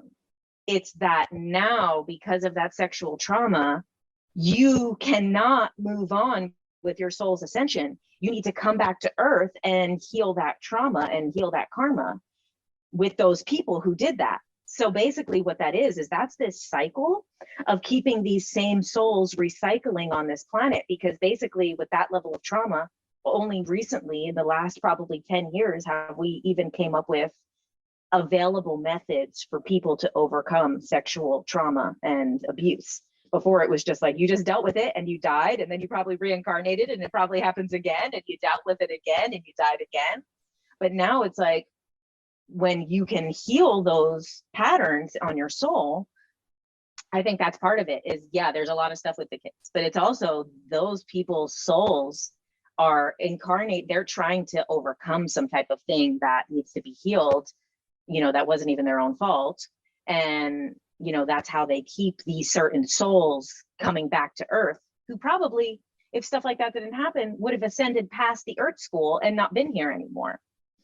And then as far as the non-player characters thing, so obviously we all have our own reality, we all have our own hologram, and we all create the blueprint of our own hologram. Now, this is actually the finale of my Alien series. So if anyone wants to go watch that. Oh, I was gonna say, is this a sneak peek? Is this going up beforehand? No, it's I already put it up, but it talks about this because basically this one guy who worked with aliens through the German government, he was talking about some of the stuff, and he says that basically if someone in your life, he said basically everyone on the timeline right now is going to experience aliens and exopolitics.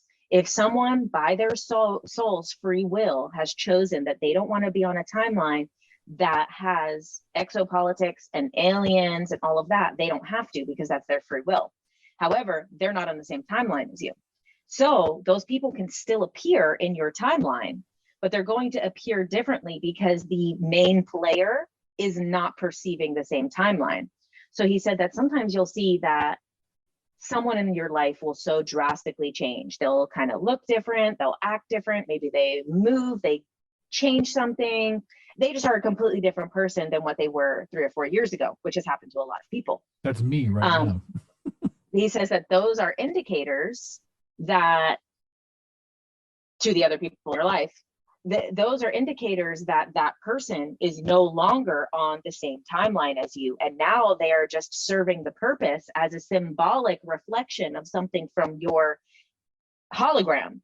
So like basically, you have, say, a friend you used to be very close with, and now that person has gone full blown into, whatever. something that you're not interested in. And now they kind of act different, or maybe they have like a different type of family life and they're very included in that. If you're interested anymore, they look different, act different. That's because the main character of their hologram is no longer on your same timeline. So you only now perceive them as a symbolic reflection of your inner state and the role that they're playing now in your hologram. Time. Nice. Time not being real. I wanted to ask, you were talking about sexual trauma, and like we were also talking about choices that we make before we get here. I don't think that anyone could hijack something. Personally, I don't think that anything could happen to me that's not supposed to happen to me. So when you say that, based on your free will. So when you say that, like, I couldn't imagine myself being, and here's an interesting thing. I couldn't imagine myself, obviously I can't imagine myself being a child that was taken to Epstein Island. But did that child choose that as a lesson for somebody else? Or was that entity or that lesson, did that child choose to, is that the cycle of karma, like you were talking about before? Did that entity in a previous go round or in a previous sort of experience, did they do something so fucked up that they now have to experience it? And then we say, like, what we define, and here's where it gets weird. What we define as fucked up is a personal choice, right? So maybe they at one point were the aggressor, and now they wanted to experience what it was like to be the victim. And that's a huge weird thought, I know, and it's not something that I've put too much thought into, but I know that lineage does exist. My question to you is, the more you ascend mentally, the more you step into the fifth and soon to be sixth dimension, my question, I guess, like when I look at myself and when I look at my experiences as a youth, in your 20s, 30s and 20s and teens and 20s, a lot of it is financially motivated and sexually motivated. Like, it's fun to meet new people. It's fun to flaunt what you got. It's fun to connect with somebody. It's fun to hook up at the bar. It's fun to do all these things. It's fun to have some sort of sexual connection. And as I got older, and as I don't want to say older, but as I grew mentally more and more and more, the idea of what I look like, the idea of how much my quote unquote sex appeal is, the idea of all of that to me kind of just goes away. And I lost somewhere along the way, I lost the idea, or I lost the ability to crush, you know what I mean? To have a crush on somebody, to have the butterflies, to be, physically being like, oh, she's out of my league, like that. To me, like, all of that went away. I'm curious if you experienced the same thing as you sort of grew higher into your elevated state of consciousness. Do you think that sexuality and sex could be used as it was before? It could have been used as a weapon. It could have been used as a desire, as a want, as an entrapment and ensnarement. Do you think it could still be used like that against you or towards you? Yeah. So first, about like the free will and the soul contract aspect of that, I don't think that everybody that experiences trauma, that karma is not really like a punishing system, because we have this perception of punishing. We're taught about a punishing God, which clearly doesn't exist. There's no punishing God. There's judgmental people, there's punishing people, but this idea of punishment is not really something that I believe is rippled out through higher levels of consciousness. Mm-hmm. I think it's something that we're living with going through the survival levels of consciousness that we're ascending out of. So I don't think that karma is punishing either. I don't think it's like, okay, well, I did something bad, now I need something bad done to me. I think it's all part of the lessons, and we can't really fathom the full lesson. And also too, like you said in the beginning of that, is that sometimes that might be someone else's lesson. Sometimes a very highly ascended soul will incarnate into an abused child because they need to teach the lessons to the people who are doing it. And their soul is high enough to be able to withstand that. Like, that's how I kind of feel about that kid. What is his name? I think Gabriel Fernandez. Like, I kind of feel watching, that was like one of the most horrible things ever. But I was like, I feel like that boy, like his soul, like literally taught the whole world a lesson about child abuse, So like, I feel like sometimes there's that level of it where maybe it's a soul that has already done that, but other people still need to learn those lessons. So why put the lower souls into that thing that's going to be horrible for them and they're never going to get out of, when there's souls who already can handle it, who could go in, play that part for some of these other people who need to learn the bad, disgusting lessons. So we don't really know exactly the exact rules of karma. We only can see them through our perception of a punishing God and right and wrong and duality, which is probably not at all what it's like. Yeah. And then as far as the sexual changes, I feel like there's a balance. You know, I think it is natural. I notice it myself and most other people who get very deep into spirituality, that there is a sexual aspect of their life that changes. Even in relationships, you know, they might even change sexually in a relationship, or they might change in a way that they don't feel the need to hook up with random people, or they don't want to hook up with random people, whereas they used to want to.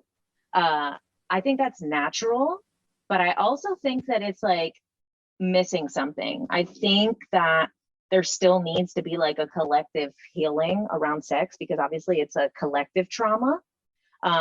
Obviously there's regular sexual trauma that we could imagine, but then there's all the other types of things that come with sexual trauma that we all experience in different ways. I mean, even down to a guy feeling embarrassed during a sexual encounter will then stay with him for his life, you know? And it's like, a lot of times angry people want to discount that everyone has different types of trauma related to sexuality, because the way that we're taught about sexuality, we're taught that it's shameful, we're taught that it's bad.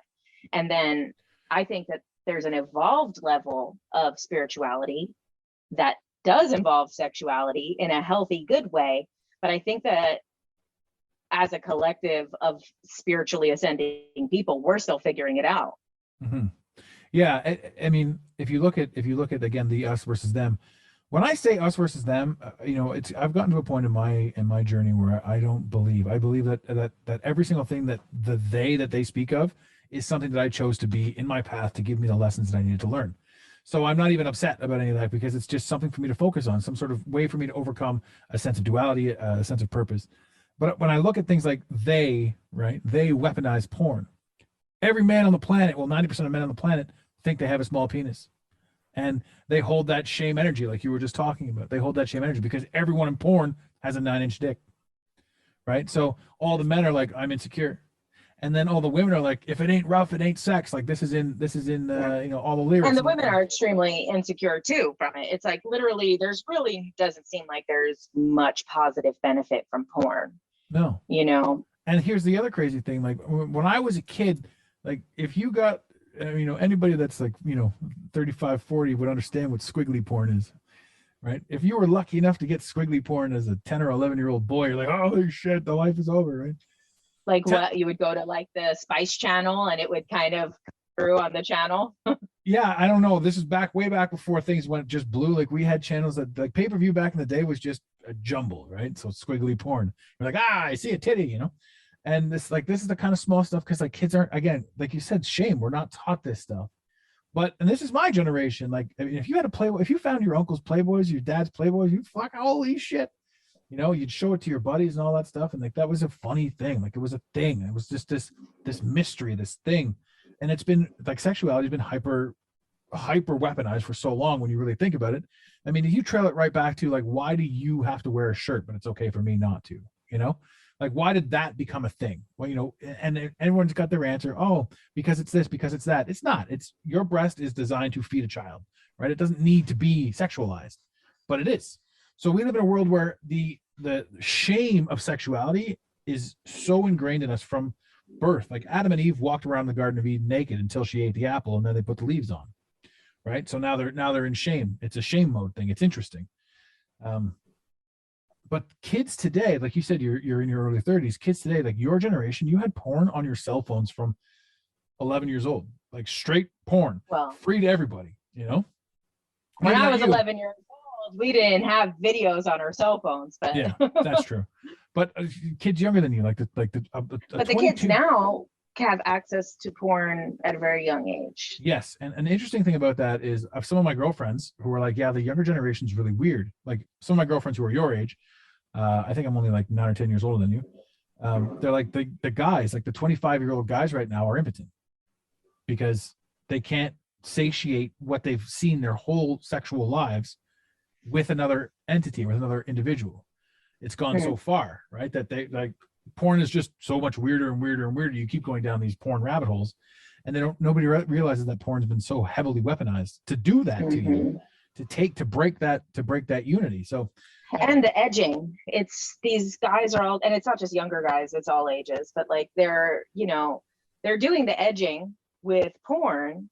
And then how could you mimic these experiences in any type of natural setting? Like, you know what I mean by edging, right? I have an idea, but go ahead and describe it for the audience. So basically people will be jerking off, and before they're about to come, they'll prolong it. And they prolong that with porn for hours and hours, and they stay in this state as long as they can. And it's addictive, obviously, because it's an altered state of mind that you're going into. And, there's one thing about doing that, in a natural setting, prolonging yourself in a natural setting. There's another thing in an unnatural setting where you're watching extreme levels. And now once you're at this state of you're about to, you can't go down to anything less. And that's the thing with porn, that it's this horrible graduation system where you're like, well, I could have watched this, but now that I edged at this crazy point, now I need to up it. And then that's how people start getting into, and I have nothing against people's fetishes, however, are these fetishes happening naturally, or are they happening because basically you want to stay high edging? So then you're like, oh, okay, well, now I need, a woman who has a big dick, because how can I go down? I can't go down. I need to go up. And then they're like, oh, and now I need to go up. And they need to keep making the porn more extreme, more extreme, more extreme, because it's like you break through a plateau. And now you're at that plateau. How could you come from anything less? You can't. So then the next time you go and watch porn, you're not starting back down here with freaking lesbians kissing. You're starting up here with hardcore gangbang, because now you can never go back down there again. So it's like not even just what it's physically doing to the body, it's also like psychologically, your level of turn on needs to be so extreme for anything to even happen. So it basically numbs down all of the natural things. Then you go into a relationship, how, even if it's with a person who is very, open sexually, you are either going to completely skip over or not enjoy all the subtleties with that person, which will eventually run the relationship into the ground because you started on a 10, or you do go through those subtleties and they do nothing for you. And now you believe that you might not be attracted to this person because your level of turn on needs to be a hardcore gangbang. I just broke it down there for you. No, I like it. And what that ultimately leads to is essentially depopulation, because people aren't copulating. They're not connecting. They're feeling alone. I mean, the depopulation idea, but think about this too. All of that porn is free. But at the beginning of every movie from Hollywood is, if you duplicate this or if you do whatever, you're going to $250,000 fine and 10 years in jail. Right? So you're like, well, what the hell? Why is this all free? So it's intentional. Education's not free. Going to the doctor's not free. Nothing else is free. But then there's this apparently booming business, which how are they making money anymore? Yeah. At first you were like, oh, they're it's because they've got ads on the site or something like that. You're like, okay, well, I get that for like a minute. But who's paying who to do what? That's the thing. No. And these porn stars get paid a lot less than they used to. That's for sure. And there's a lot of them there was a huge run of porn stars that killed themselves a couple years back, which was a weird thing. And it's just, it's a toxic environment to be in, as much as there's this big thing, which, is my issue with the Me Too feminism movement, is that there's this huge narrative that it really pisses me off, that is basically talking about how doing those things, if someone wants to do those things, then do them. I don't think most people genuinely want to do them for a good reason. It's usually trauma. It's usually desperation. People don't just normally in a healthy state of their life say, this is what I want to do. And it's being very encouraged for girls to be escorts, to do OnlyFans, to do porn, to do all of this stuff.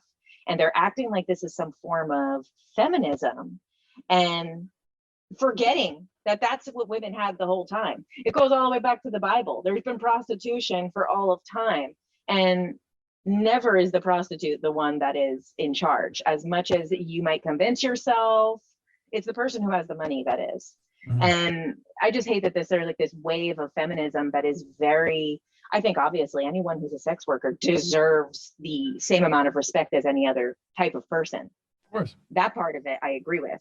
The side that they really are encouraging it as some type of female empowerment, it is anything but female empowerment.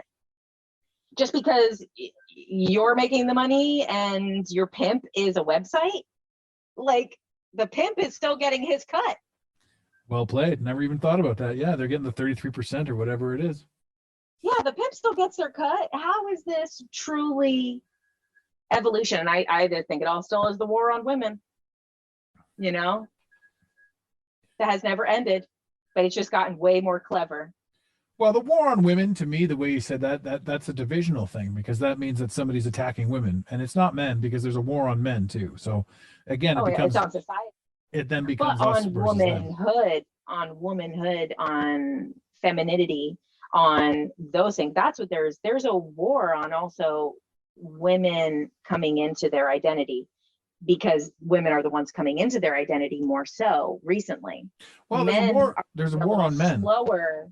Well, we're typically slower. Yeah, we barbecue and we make noise, but we're slower. But I mean, if you look at all of the media right now, like Calvin Klein, for example, just posted an ad of a transgender man. I don't want to offend anybody. I don't know the terms. Some dude is pregnant, and that's a Calvin Klein ad, right? Oh, I think I saw it. And I've seen one of my girlfriends is like, this is an attack on this is the continuation of the war on women, which brings it up because you mentioned it.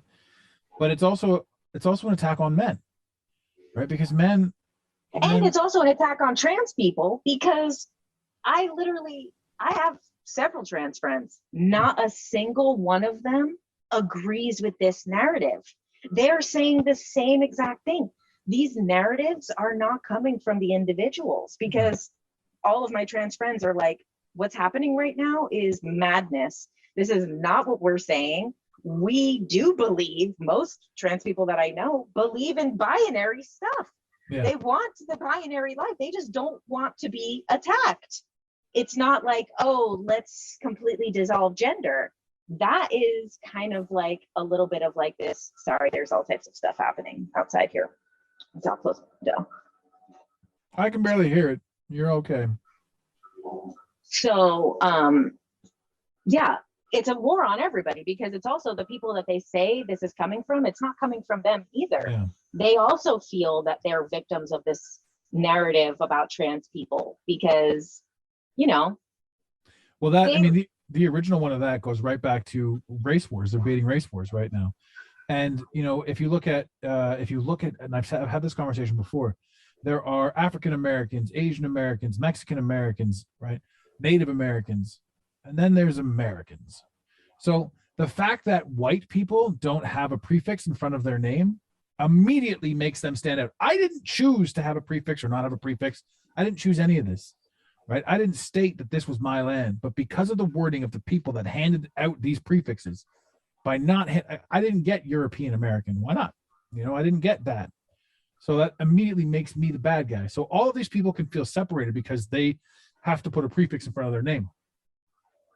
But because I don't have one, I'm also separated, right? Because I didn't ask for this, and now you guys are looking at me like I'm the bad guy, like I did something, right? So that's a massive perpetuation on war and division in that sense.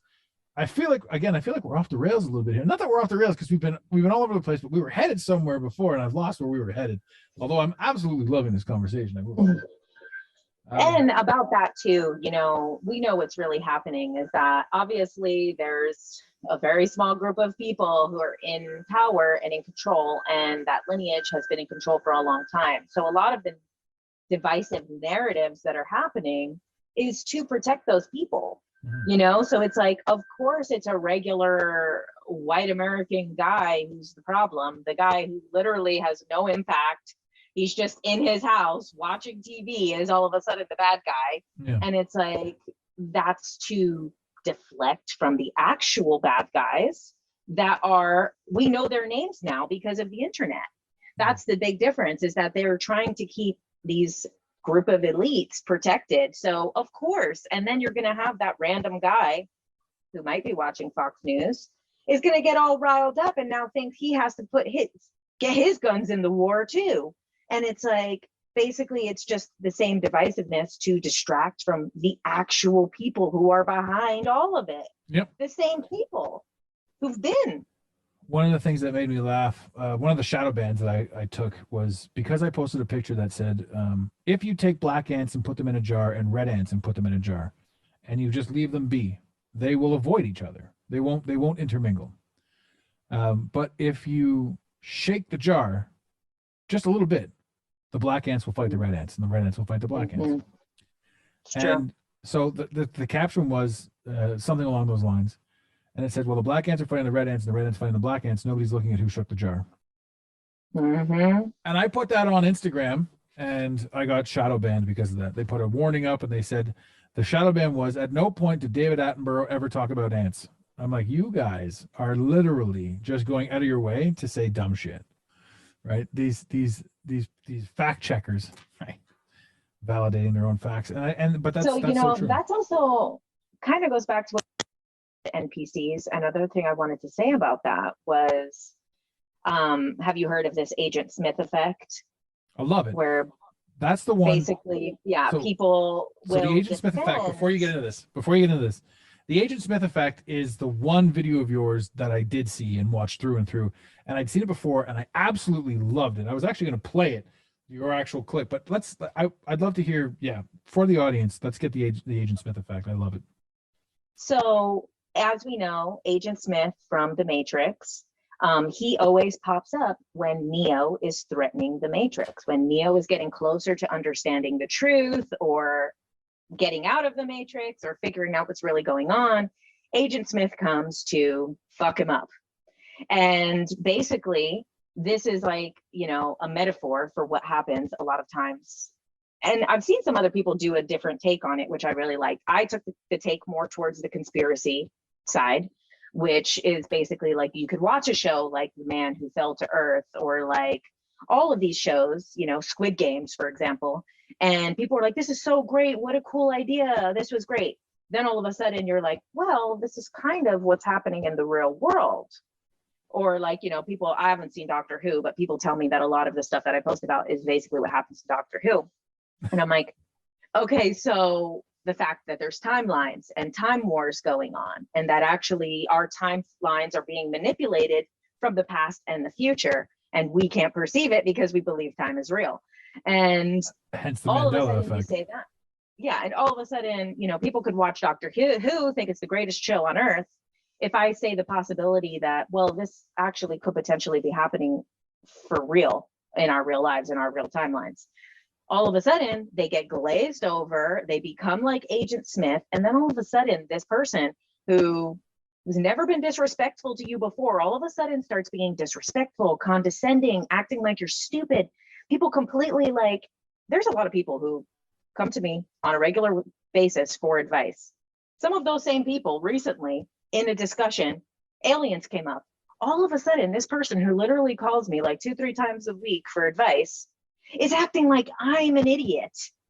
I'm not an idiot when you need advice 24/7, but all of a sudden, because I'm telling you that I had an actual alien experience, that I don't need your validation to verify, I don't need your acknowledgement to know it's true, I don't need an expert to tell me it was true, now all of a sudden is being condescending, disrespectful. And it's like, we see this a lot of times, like they get very out of character. It's not regular skepticism, it's not regular questioning. There's a difference. The Agent Smith effect is when literally this person becomes like snaps and all of a sudden treats you like you're a completely different person, and all of a sudden they're defending the matrix, they're defending the powers that be, they're defending the power structure, they're defending the monetary system, and all the shit that doesn't serve them, that they truly don't have their own opinions about. Right. And they're just doing it as some type of obligation to society that doesn't even give a shit about them. It is priceless. Agent Smith. The last time that happened to me was my next door neighbor. I was telling him about, remember the show The Last Man on Earth with Will Forte, about the guy that survived, whatever. I never gave it I never watched it. It started in 2016 and ended in 2018, or maybe it started in 2015 and ended around whatever, 4 seasons they ran, and it was all about a virus that wiped out the earth, and people were wearing masks and all that sort of stuff. So I said to him, I'm like, man, if people watch that show, they would be really afraid when COVID hit, because it ended during COVID. But if people had watched that show for 4 years, they'd be really afraid.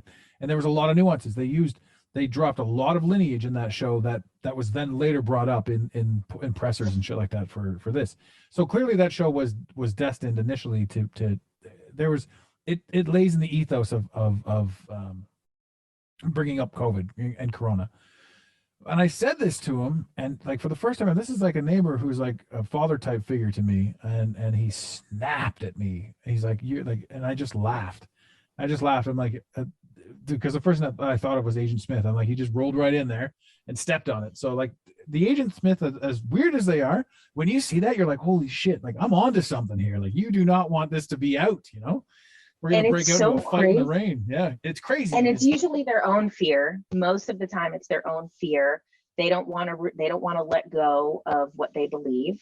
You should have seen in this neighborhood, because I'm the youngest one in the neighborhood. You should have seen the people reacting to me when COVID first hit. The people were like masked up. They were this. They bought it hook, line, and sinker, and I never bought it at all. And I was always the crazy one that, they would laugh at in certain stuff, certain scenarios, but they would listen to the things I had to say. And then, I was talking about Trump and this, that, and the other thing. And everybody that hated on him, you hate on Trump all you want, but if you're going to hate on him because of what the news tells you, right, you're not having your own thoughts. So it was pretty interesting to watch the entire neighborhood turn on me at the beginning and like shit on me and tell me I'm crazy and like be mean for the most part. But then, once COVID started continuing, they're like, wait a minute. So that's another reason why I'm not overly upset with the whole COVID narrative, because it woke up a lot of people. It did. And it was meant to happen. Like, obviously there's a dark agenda and there's a light agenda, and not to be good or bad, but just like, I assign to the belief that like light is information, because it technically is. When you look at it scientifically, light is information that is being shown through, this freaking hologram. So light is information, darkness is the lack of information. So when we look at it in that way, as opposed to good and bad, right and wrong, this light agenda was for all of that information to come to the surface and for people to go within to decide what they believe in. And then the dark agenda was to pull anything that was disinformation to them, pull any information, prevent people from sharing it. Anyone who shares it, shadow ban them, stop them. I'm like, that's literally the light and dark agenda, is to withhold information or to present new information. Yeah, when you and I were talking before we met, it was funny. I'm like, yeah, I don't have this. I'm not really on that. I don't have a Twitter. You're like, I also don't have a Twitter. Yeah. Twitter was my Twitter got taken down so long ago. It was before everyone got taken off. So I don't really know what happened there. Yeah, man. I have a theory though. I have 2 theories as to what could have happened to my Twitter. One of my last tweets was, I don't know, the Queen gave a statement about like the evils in the world. And I didn't reply to her, but I just tweeted about it and was like, bitch, you are the evils in the world. Have you seen YouTube? And like, then my other thing too is that Donald Trump Jr. was following me, just because, I just post like random funny shit. And also, he's friends with one of my exes, so I don't know him personally. But I also felt it was had to do with that. I also had a feeling that I was like, yo, they probably took down my whole fucking Twitter because he was following me and they couldn't probably, whatever it was. Cause I feel like there was a lot of people that I knew that he was following that all got their accounts taken down at some point. So I don't have a clue what got me. I do know that I woke up one morning and it said this account has been suspended and is not able to be appealed. I'm like, well, okay. Oh, yours is not able to be appealed. Yeah. Mine, I think, also was hacked because then when I tried to, it just didn't go to my email. It went to a different email. I was like, oh, okay, I guess that's it. But I'm like, you know what? It's for the best. I probably won't get in trouble for any past tweets. 100%. I don't want. You know what? Keep it off the internet. That was the thing. That was one of the things that I thought of too. Was like Twitter now that you can come back on and say whatever you want. Like I think a lot of people. I think this is gonna hold. Like people are gonna say that's shit. A scam. It's gonna be held against them later. And yeah, it's a scam.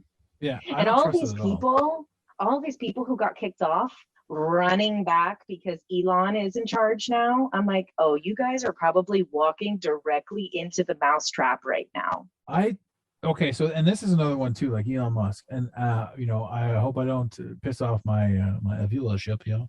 I don't like him. I think he's funny. I think he's entertaining. I think he is a wolf in sheep's clothing. I think it's absurd.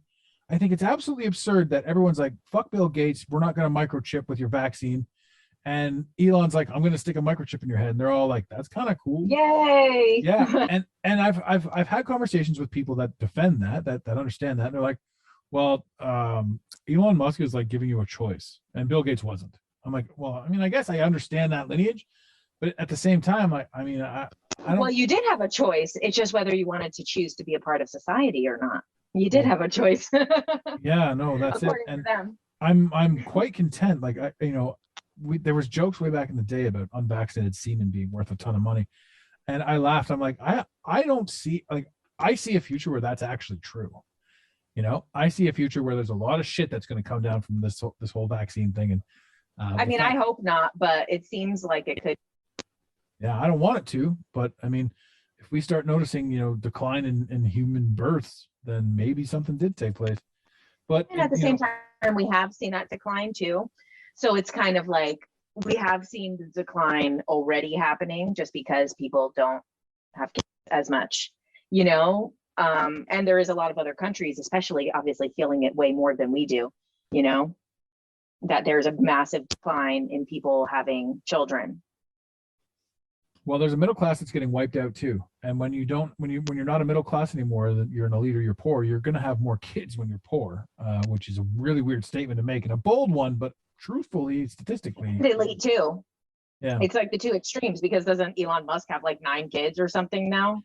Well, I mean, I think the elite. And he has Amber Heard's baby. Like everyone's all talking about the fact that Amber Heard had Elon's baby through surrogate recently. It's like everyone's talking about. Is that true? I haven't even heard that. It's not that public. It's like, I mean, I do all the research of everything. So this whole Amber Heard case, I heard these audio like 3-4 years ago. So I'm always like, even I get it all. I know what's going on with the celebrity gossip on top of all the other stuff. People are like, oh, it's just a distraction. I'm like, well, I'm still going to know about it.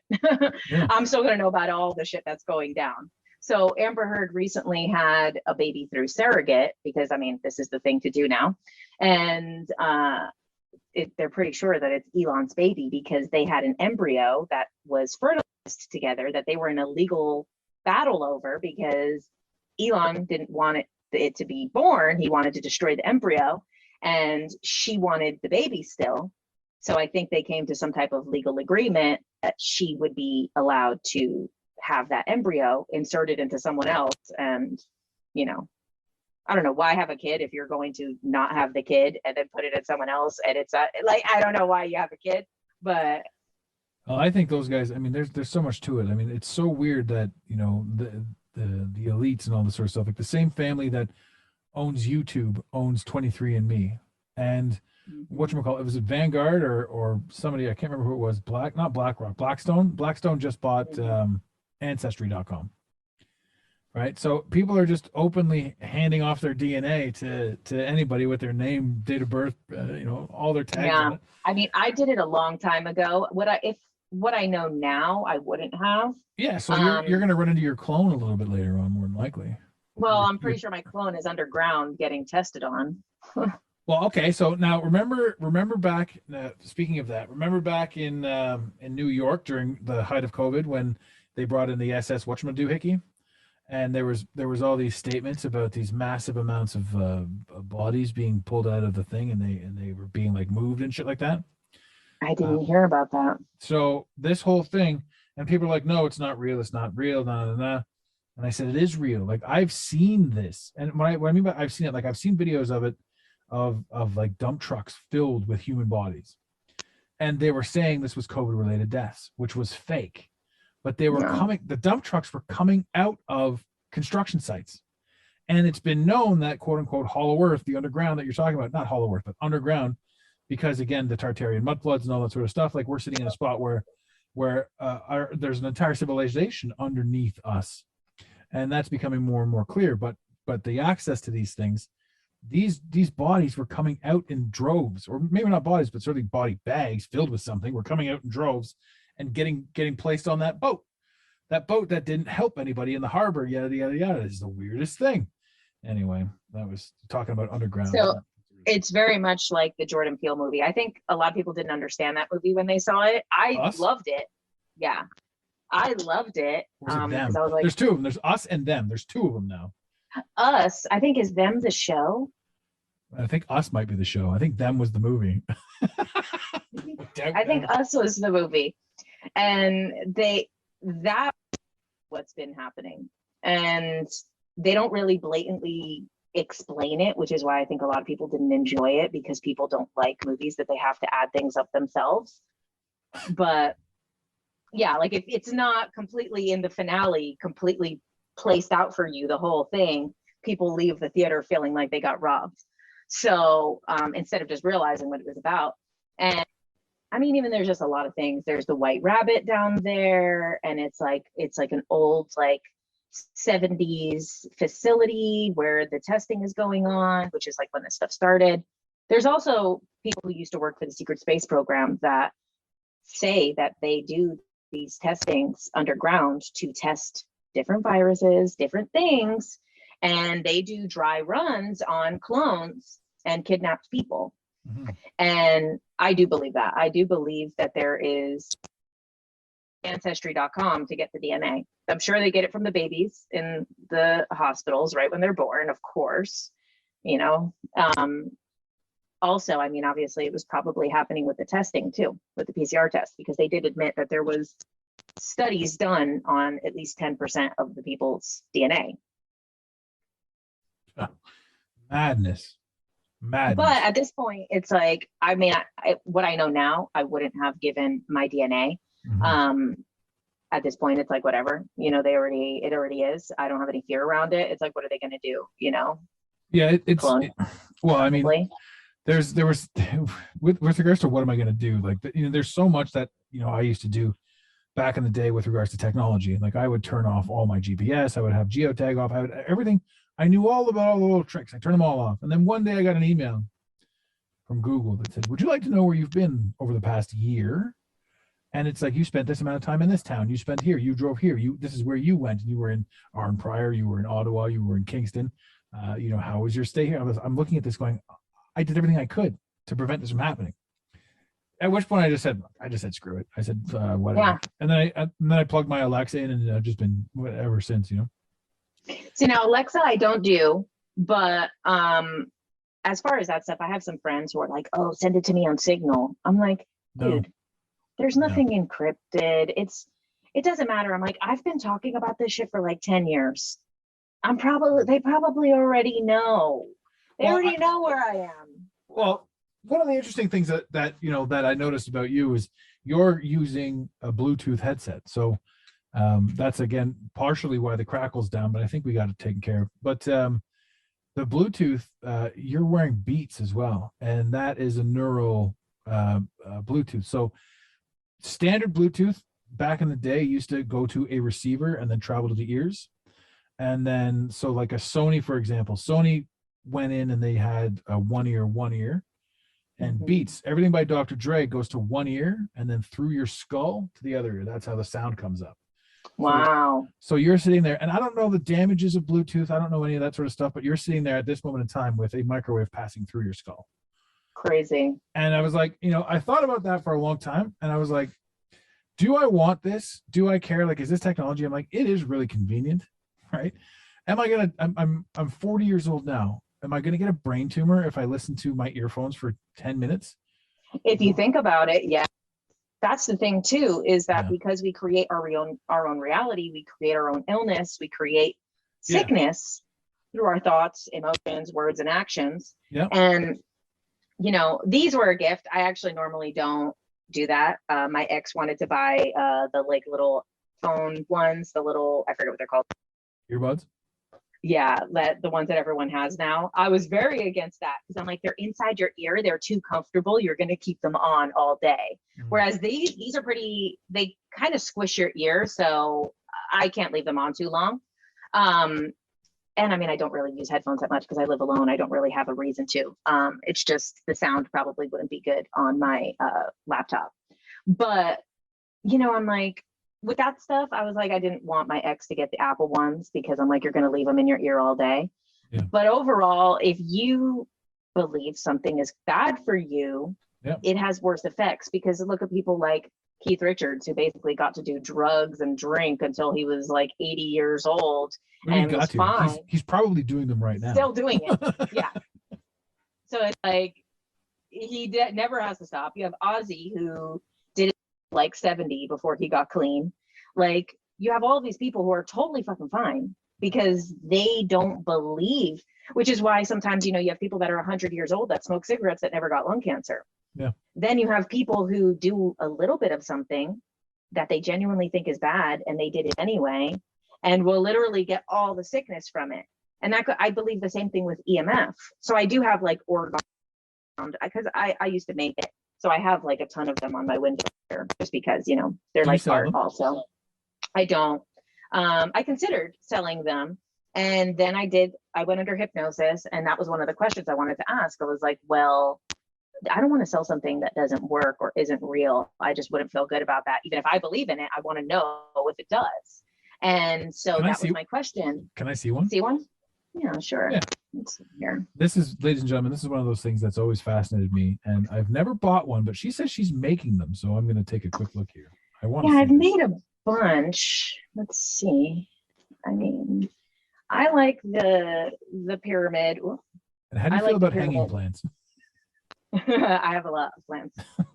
So, I mean, I make some different, these are like kind of, the bottoms of them. You put spirals inside. There's like. I love that. Would you sell that to me, the green one?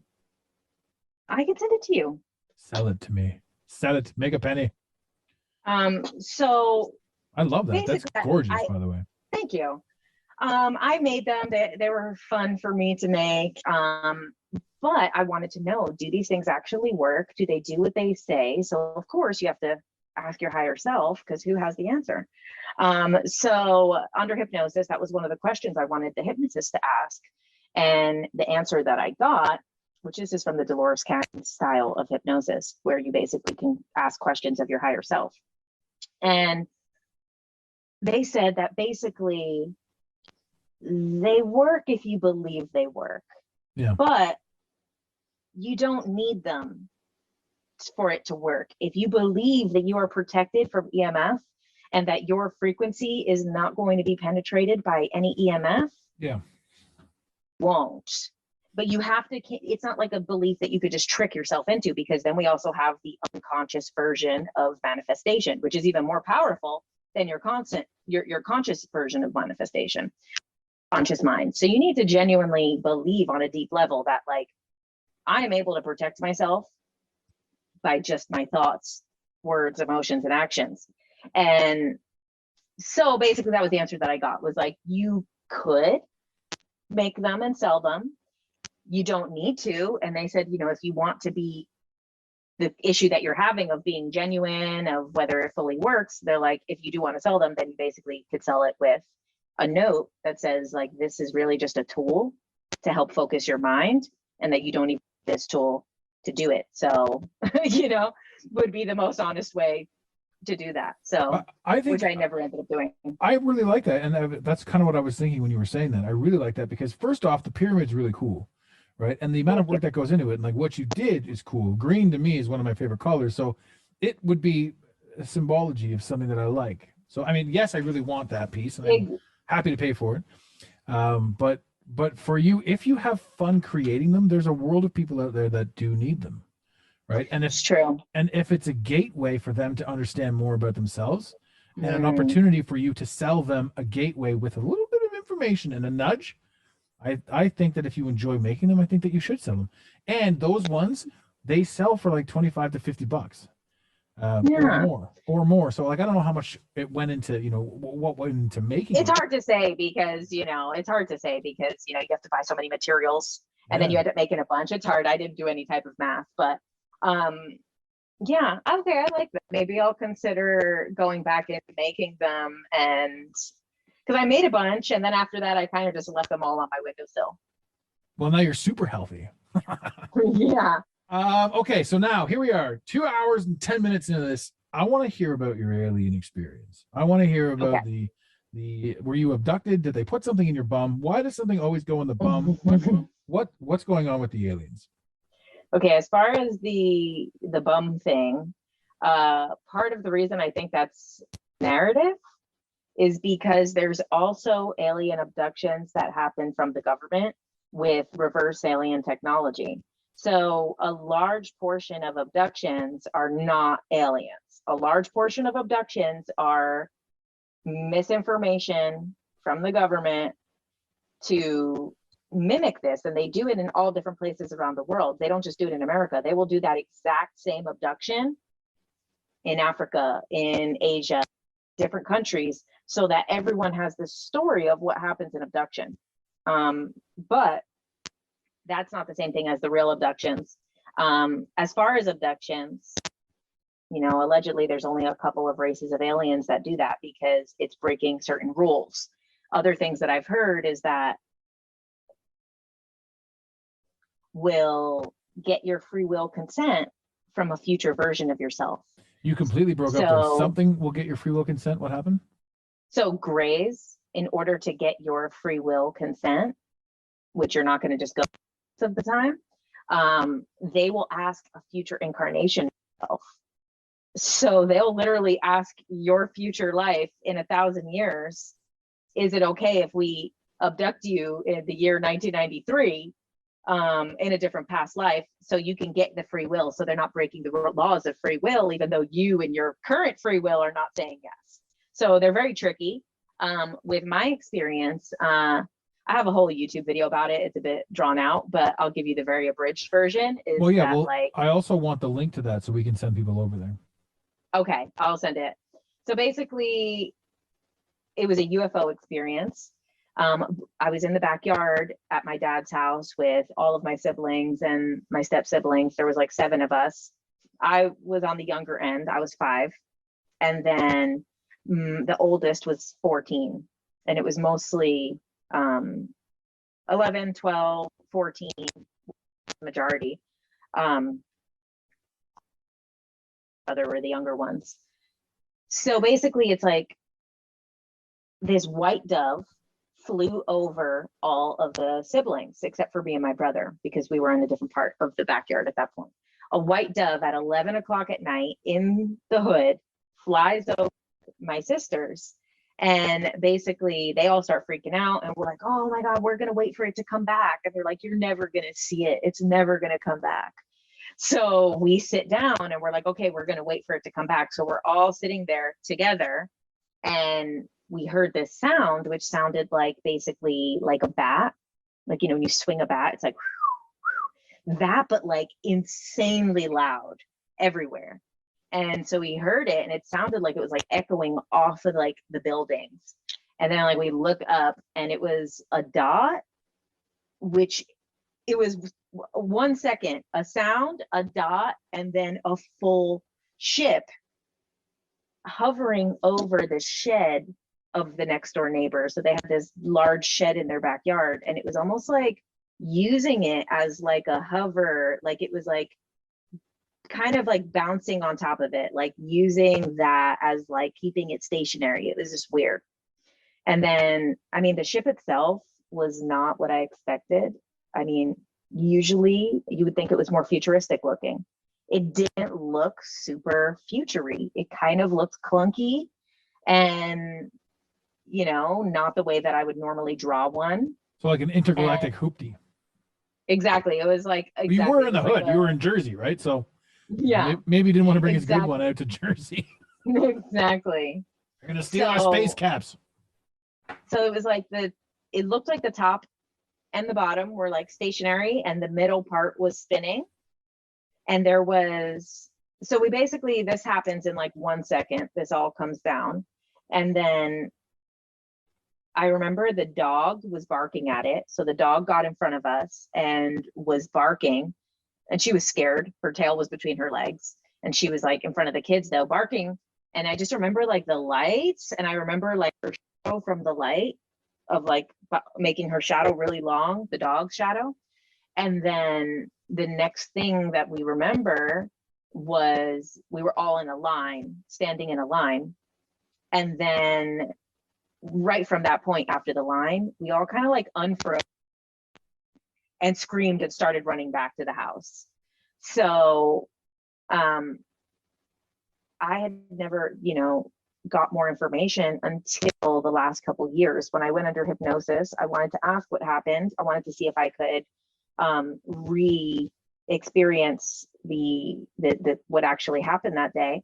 And I've always been into aliens since I was actually even into them before that. You know, my family was all very into aliens before this even happened. You were into aliens before 5 years old? Yeah.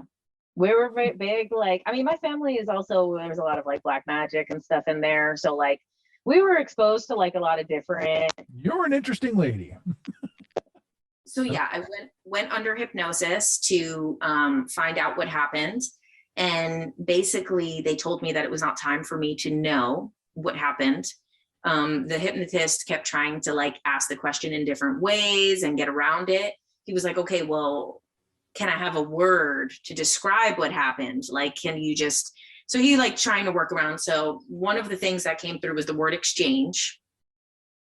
But it wasn't connected to anything. And then I got this like story in my head that it's from a book that I read, but it was interesting that it was like this whole story from this book was like in my head, and I couldn't like verbalize it under hypnosis because it was like the whole story of this whole thing I've already read.